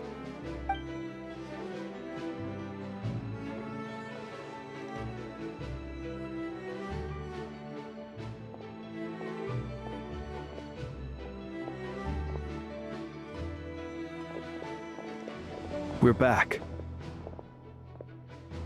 Did we get here a little early? Or a little late? A tad late. The others have already set off. To summarize, our resident moon goddess has found us a new ally, and Boss Nefer has uncovered some promising info. Everything going smoothly on your end? Not great. I don't know how long we can stall them for. The decoys are getting taken out way faster than we imagined. I'm gonna make some more later, but I need a timeout first. I'm so tired right now. Oh, right! Inefa, could you fill in Uncle Varka on what we just discussed with Flint's? Sure. Uncle Varka, you previously told us about how when you went to investigate a source of the Wild Hunt in Amsvartnir, you discovered that it was just a diversion. But according to Flint's intel, several outbreaks of the Wild Hunt had already occurred in Nodcry in the period leading up to that. That was before Rerir had regained his body, when he was far from regaining his full strength. In other words, in theory at least, he still lacked the means to act in two places at once. Flint's, with everything that's been happening, the Lightkeepers across Nodcry are rallying to fight back against the Wild Hunt. They're gonna need your help. I know, I'm sure you're capable of coming up with something far more effective than decoys. But for now, you should stay here and get some rest. Anefa and I will head back over to Amsvartnir to see if there's anything I missed. I told you Uncle Varka would say that, didn't I? A deal's a deal. Not a word about my snack intake for the next week. Database updated. Reliability of Aino's predictions increased. What does that mean? They were betting on how you'd respond after hearing their intel. It's the obvious choice, isn't it? That's hardly worth betting on. We already decided that Anefa should go investigate the situation over at Amsvartnir on her own. You might as well stay here and keep watch. Someone needs to hang back and oversee our strategy meetings. And besides, you still haven't fully recovered from ambushing Rerir. So I've ended up with the easiest assignment. Well, I appreciate it, everyone. See you when you get back.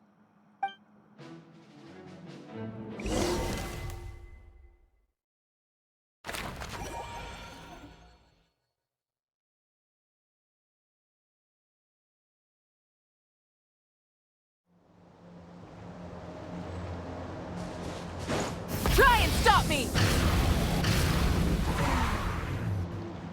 Here, this will serve as a good spot to cross over. Arlecchino, hold up a second. Since you brought us all this way, would you mind telling us what you've got planned? We still haven't got the slightest idea what's going on here. And if even Columbina doesn't know where the iridescent moon's marrow is, how do you? Simple. Because I am an inheritor of the royal bloodline of the Crimson Moon, and one of the last surviving embers of the Two Worlds' flames. Huh? Are you serious? Isn't you're a descendant of that Crimson Moon dynasty we were just talking about? The one from ancient Conria? Your surprise is understandable. I was also taken aback when I first learned of it. But the more I thought about it, the more I realized the signs had been there all along. When I was young, I discovered I could wield a very special kind of fire. It coursed like blood through my veins and smoldered away inside my nerves. What's more, whenever I experienced strong bursts of emotion or drew too deeply on this power, it was like some kind of presence within the fire would begin to gnaw away at me, consuming me from the inside out. Exactly. That is why my hands are like this, too. At first, I saw it only as a curse, but once I became a harbinger, the jester apprised me of the truth. Together with my own investigations, over the past few years, there are several things that I have gradually come to understand. For instance, take the so-called Crimson Moon. In truth, it is nothing more than the shattered remnants of the iridescent moon, fused with the abyss to prolong its lifespan. Since this blood flame was bestowed upon me by the Crimson Moon, it is a fusion of the iridescent moon's former power and the corruption of the abyss. You all understand the nature of the abyss well enough. I draw upon its power, and in return, it hungers for my soul. This strange blackness is the mark of corruption it has left behind. If I recall correctly, you once told me that if the corruption ever made it to your heart, you'd become a completely different person. Yes, and that's the reason I'm always careful not to push my power too far. It's essentially a never-ending tug-of-war. Whew. Sounds intense. Anyway, the rest of my story can wait. Is there anything else about the Crimson Moon or the Iridescent Moon that you're unclear about? Paimon has a question. So, the Crimson Moon that the Carians used to worship was actually the Iridescent Moon, right? Which was one of the three Moon Sisters. Does that mean that the Carians were to the Crimson Moon as the Frost Moon Scions are to the Frost Moon?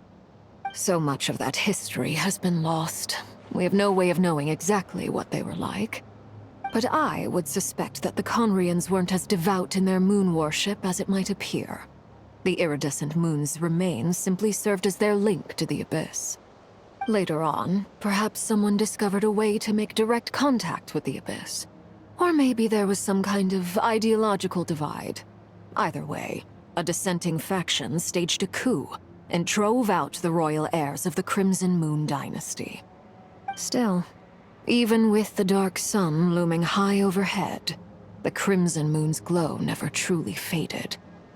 If you want living proof, it's standing right before you. The first time we met, I sensed something familiar in your presence. When I looked at you, I felt I could see that mysterious red moon in the corner of my eye. In your flames, I saw its broken image, surrounded by a strange black aura. Well, I appreciate that you kept it to yourself. Much about the Crimson Moon is still a mystery, and I'd prefer not to end up as the object of an insane research project. Anyway, time is against us here, so if there's any other questions, they'll have to wait. I just want to make sure I've got one thing straight. In her letter, Sandrone mentioned that since you are unable to contain the iridescent moon's marrow yourself, you intend to leave it in my custody. Correct? That's right. For now, it's the only way I can pay you back for your help. The iridescent moon is already part of who you are, so with its marrow in your possession, you'll be even more powerful than before. Deal. Then let's get started. Get what started? What does this place have to do with the Crimson Moon? When I first became a harbinger, the Jester gave me a book called Paranhari, also known as Leobranto Inamorato. You should be able to buy a copy next time you're in Fontaine. It's a love story set in the Crimson Moon era. But setting aside the tangled romances of its characters, it also records a few interesting details. In the Crimson Moon era, or so the story goes, there was an orphanage that received children from beyond the bounds of this world, and subjected them to a peculiar induction ceremony. Beyond the bounds of this world? For real? And what kind of induction ceremony? The Crimson Moon sages looked beyond this world for beings with powers that surpassed the gods. But fearing they might lose control, they subjected these children to a process of refinement. They made these children crawl up a fireplace and kept asking them, "Have you died? Did you see it?" Until they finally admitted to having died and seen a crimson moon. The adults embraced the children who passed the ritual, telling them, "Within the fireplace, you have traversed the flames between two worlds. Here and now, you are born anew." The book leaves much unsaid, but I suspect that this was their way of branding the children they had enrolled, leaving an indelible mark upon them so that they would forever live in the Crimson Moon's light. That explains why I can't sense the Crimson Moon's marrow in this world. It makes sense that it would be sealed in a special space that can only be accessed temporarily through some kind of ritual. But there's no fireplace here. Do you see a chimney anywhere? Oh, are we supposed to build it ourselves? Okay, fine. Paimon will go find some bricks. That won't be necessary.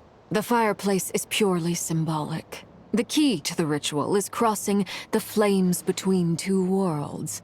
In other words, the flames that burn within me. Those burned away by such flames leave behind a kind of ghostly afterimage in the world. In the days of Conria, people believed they could be used to bridge the gap between the two worlds of life and death. In short, I can open a passage to that space for you. That's the easy part. The catch is I'll need to stay on this side to keep the passage open, so I won't be able to come with you. Once you're inside, you'll have to find your own way. Very well. Then I'll open it up. Traveler, spare me a little more moonlight if you would. I may need it.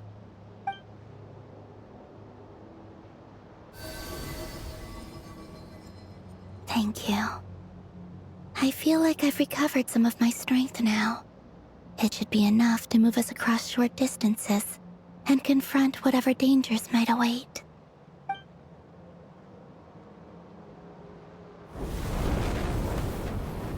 Mistress of the seven hues of ages past, great mother of the present, crimson-clad sovereign of the two realms, by fire severed, by fire renewed, I offer myself now and beseech your descent.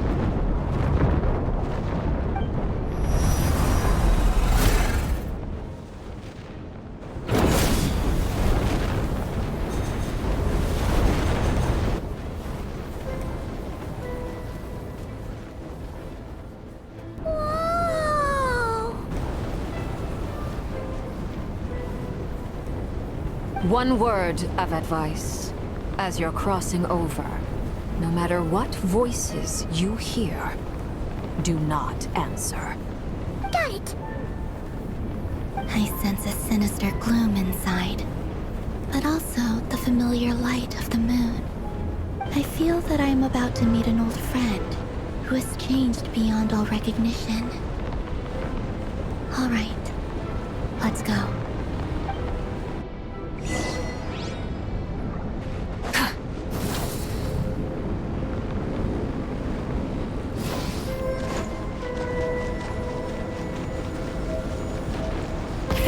Rev the engines!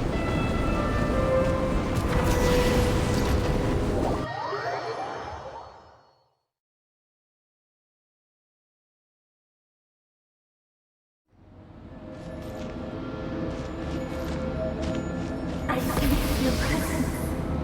and bring you death and rebirth. Wait, why are you?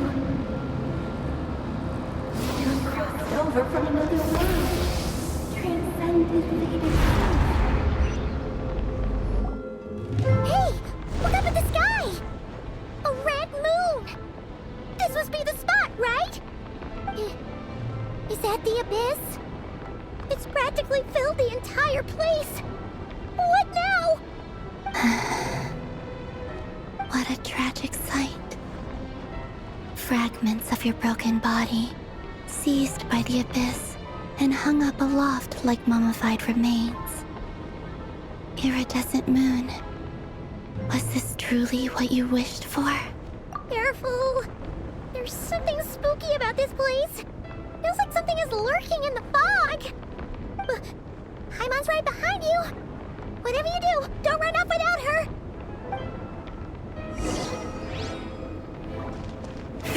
Rev the engine! By the way, Kalambina, didn't you tell us that the iridescent moon had shattered into pieces? The moon up there looks pretty whole to Paimon. How is that possible?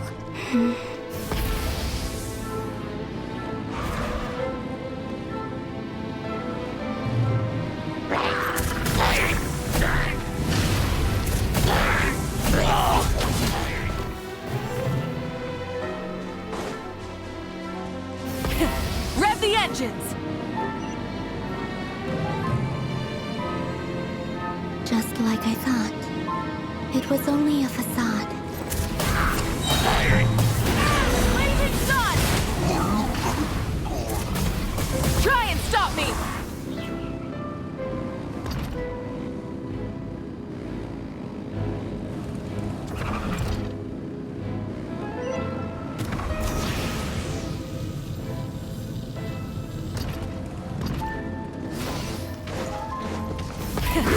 Everybody stand back! Let's light it up! Start the pyroclastic surge!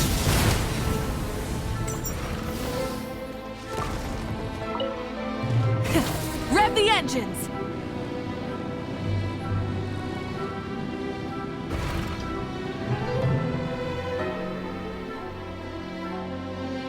Huh?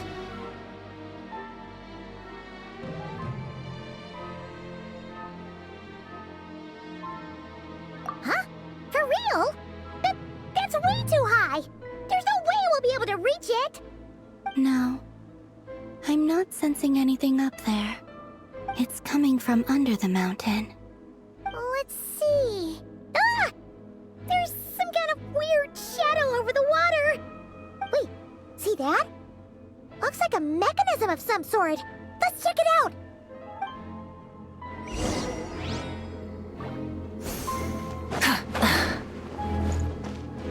Full throttle!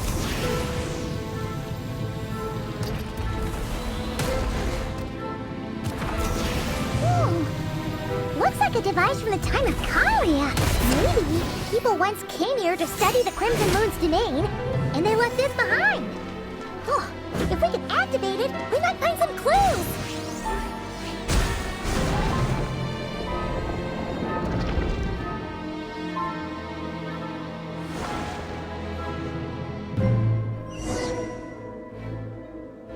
Hey, look at that! Now that the mechanism's running, the shadow in the water looks different. Do you think these mechanisms might be the key to unlocking the secret? Let's try to find more of them! Thalindis, we'll leave the rest of the research in your hands. We'll be heading back now. I hope this isn't ruining date night. Ugh. Mind your own business. Just leave me some snacks on the table. Thalindis? Is that Riru's girlfriend? How come we're hearing her voice here? Oh yeah! So, do you think she was studying this strange space all along? The abyss has made this space extremely unstable. Maybe that's why some of the things she said and did were preserved here. Like echoes. Or after images. Whenever I see this view, it takes me back to a poem from my childhood. Waning moon, oh lifeless damsel, weeping on the mountain crest. Mourning still in wistful tone, her fragile soul now laid to rest. For me, of all people, to be here investigating the mysteries of the Crimson Moon space, is it a coincidence or something more?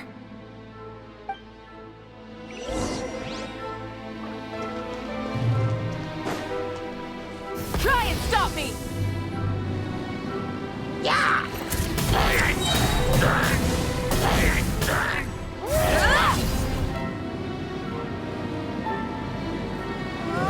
Looks like the Abyss has messed up this mechanism. We need to find a way to get it working again. Let's see if there are any other devices nearby.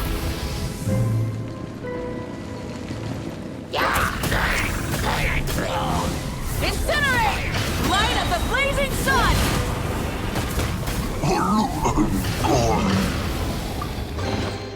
Light it up!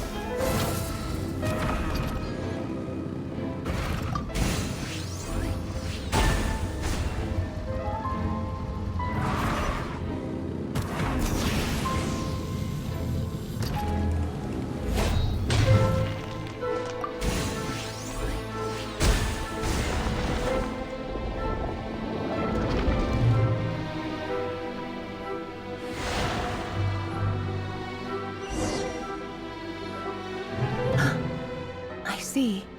So the moon marrow, or rather the power of the 3 moons, is the key to unlocking...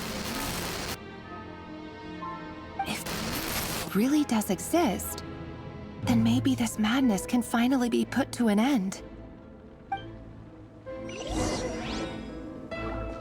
Try and stop me!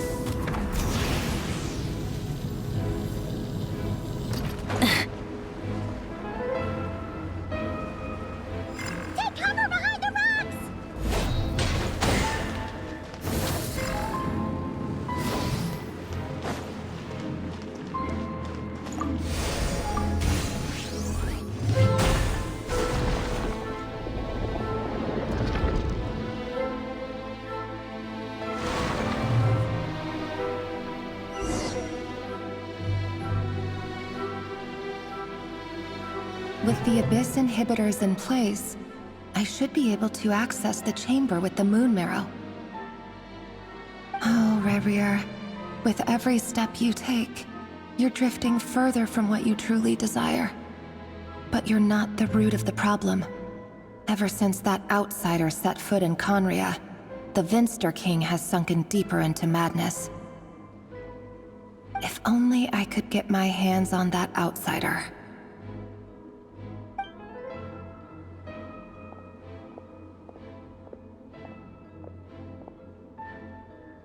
Hey look! The moon's reflection is back to normal! Elendis' voice mentioned a chamber with the moon marrow. Do you think maybe it's hidden in the moon's reflection? It must be. For within it, I sense the fragile aura of a dying soul. Then there's no time to lose! Let's go!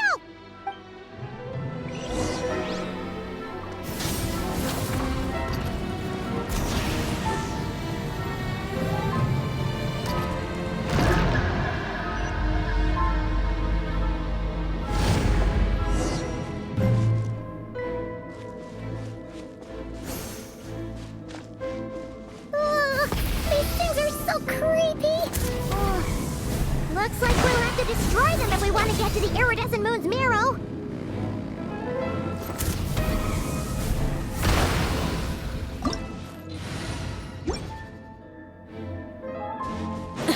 That must be the iridescent moon's marrow. Oh, but we'll need to destroy these things before we can reach it. Full throttle!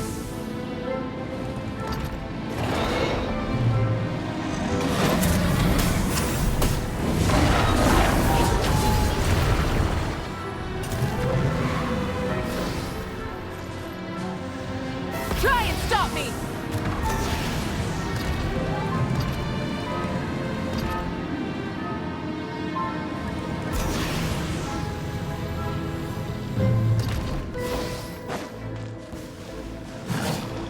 Rev the engines!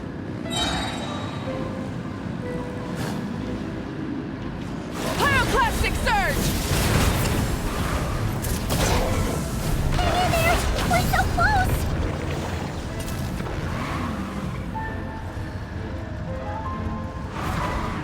Full throttle!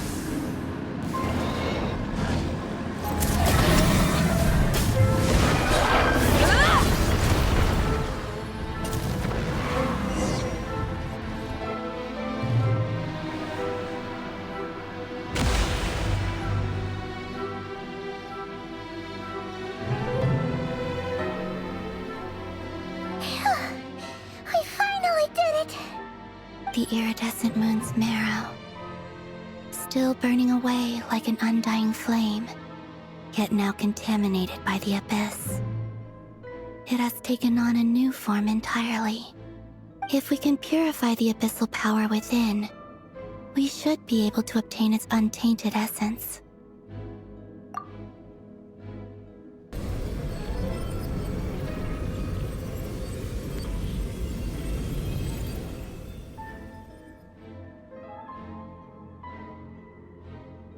It's so cold.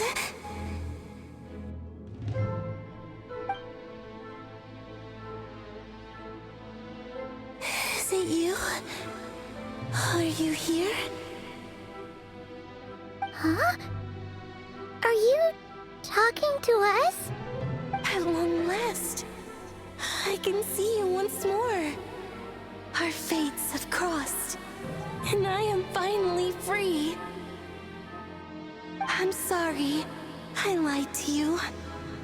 Even knowing what was to come, I still couldn't let go of the fear in my heart as death drew near. The moment the moon shattered, my body began to split apart piece by piece. Like I was being cut into pieces by 1,000 blunt blades. My thoughts scattered as the cold crept in. But I could not bear to fade away like that. Tell me, what was it that brought you to us all that time ago? If only I had possessed your courage, then I might have been spared this torment more painful than death. You look so puzzled. That's how I felt too when I first saw you. But trust me when I say that everything happens for a reason. Farewell, Hypo.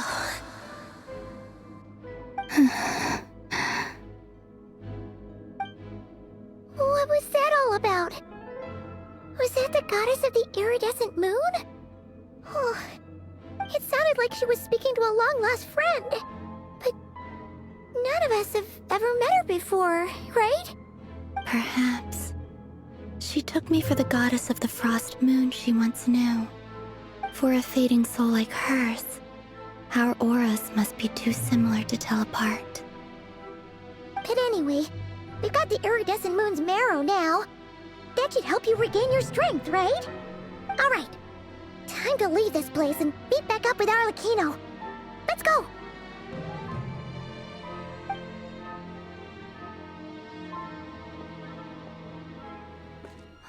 That's odd. This place looks different than when we came in. Waning moon, oh lifeless damsel. Oh.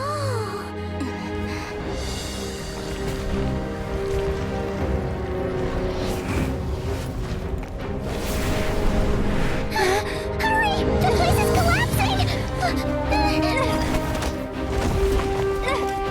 It wants to trap us here. Who's it? The abyss? Now we've taken the moon marrow. All that's left here is a dark will. It will show us no mercy.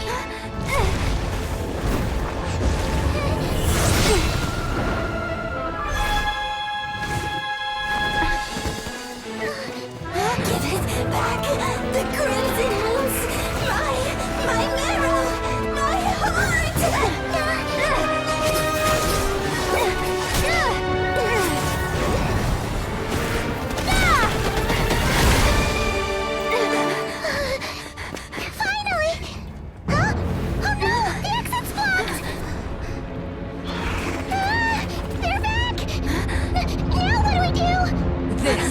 where you fall. Witness my rise. What are you waiting for?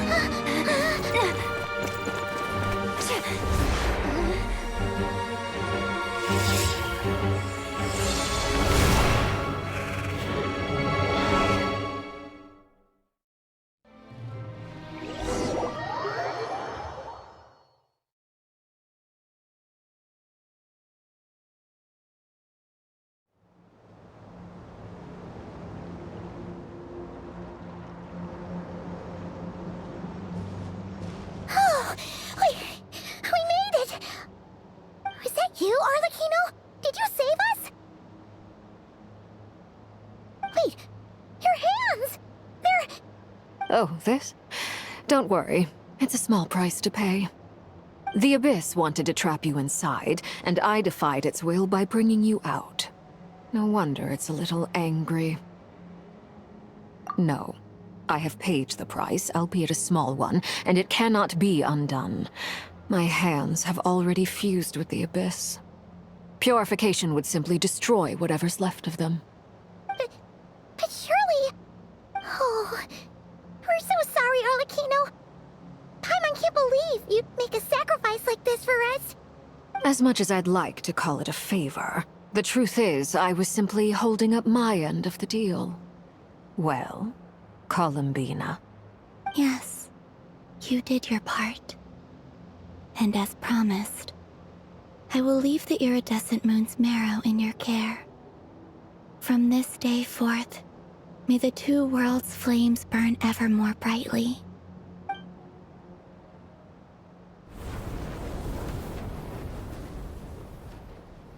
I'll take that as a blessing.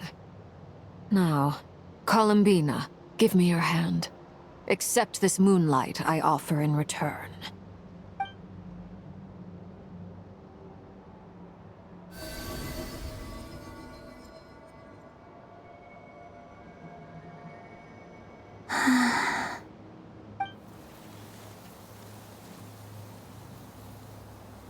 Feeling stronger? Hey, Columbina, are you okay? I'm fine. Our powers are a little at odds, that's all. By the Frost Moon's authority alone, wielding the power of the other moons was always going to be a stretch. Still, I think it's fair to say that your strength has returned, at least to the level it was at as Third Harbinger.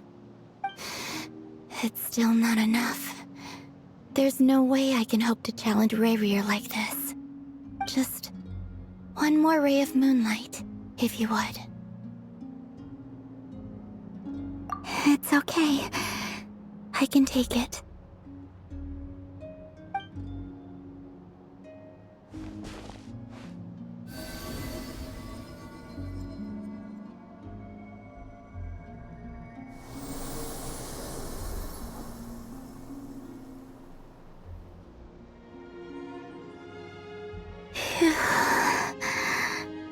How about now?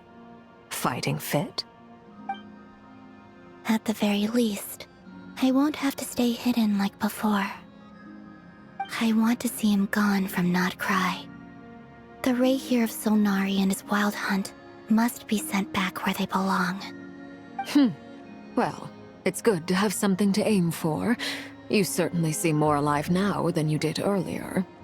When I first met you, you didn't strike me as a ray of moonlight. More like a wisp of fog drifting in from who knows where, ready to scatter at the first sign of a breeze. But now, you're full of vitality. Just like the Frost Moon, once the brightest of them all. May you keep shining, Columbina. This is who you are. Thank you. Look after yourself too, Arlecchino. I know you have plans of your own, and that's why you're always seeking to grow stronger. But whatever you're after, don't let the Abyss take a hold of you. I do not wish to see you go down the same path as Rayrier. I appreciate the concern, Columbina. Although perhaps it's time you took a new name. A new name? Kutar, the Moon Maiden, Columbina, they're nothing more than code names. They describe who she is and the roles she's played, but they're not her real name. We often use code names in the House of the Hearth, too. But it's knowing your real name that keeps you grounded. Up till now, you've been living a wandering life, so you've probably never really cared. All I'll say is this.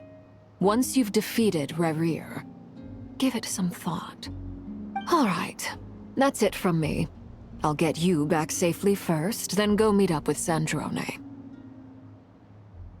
You're the best! I appreciate the gesture. It speaks to your good character. Anyway, let's get going. There are more urgent things to do right now than trade compliments.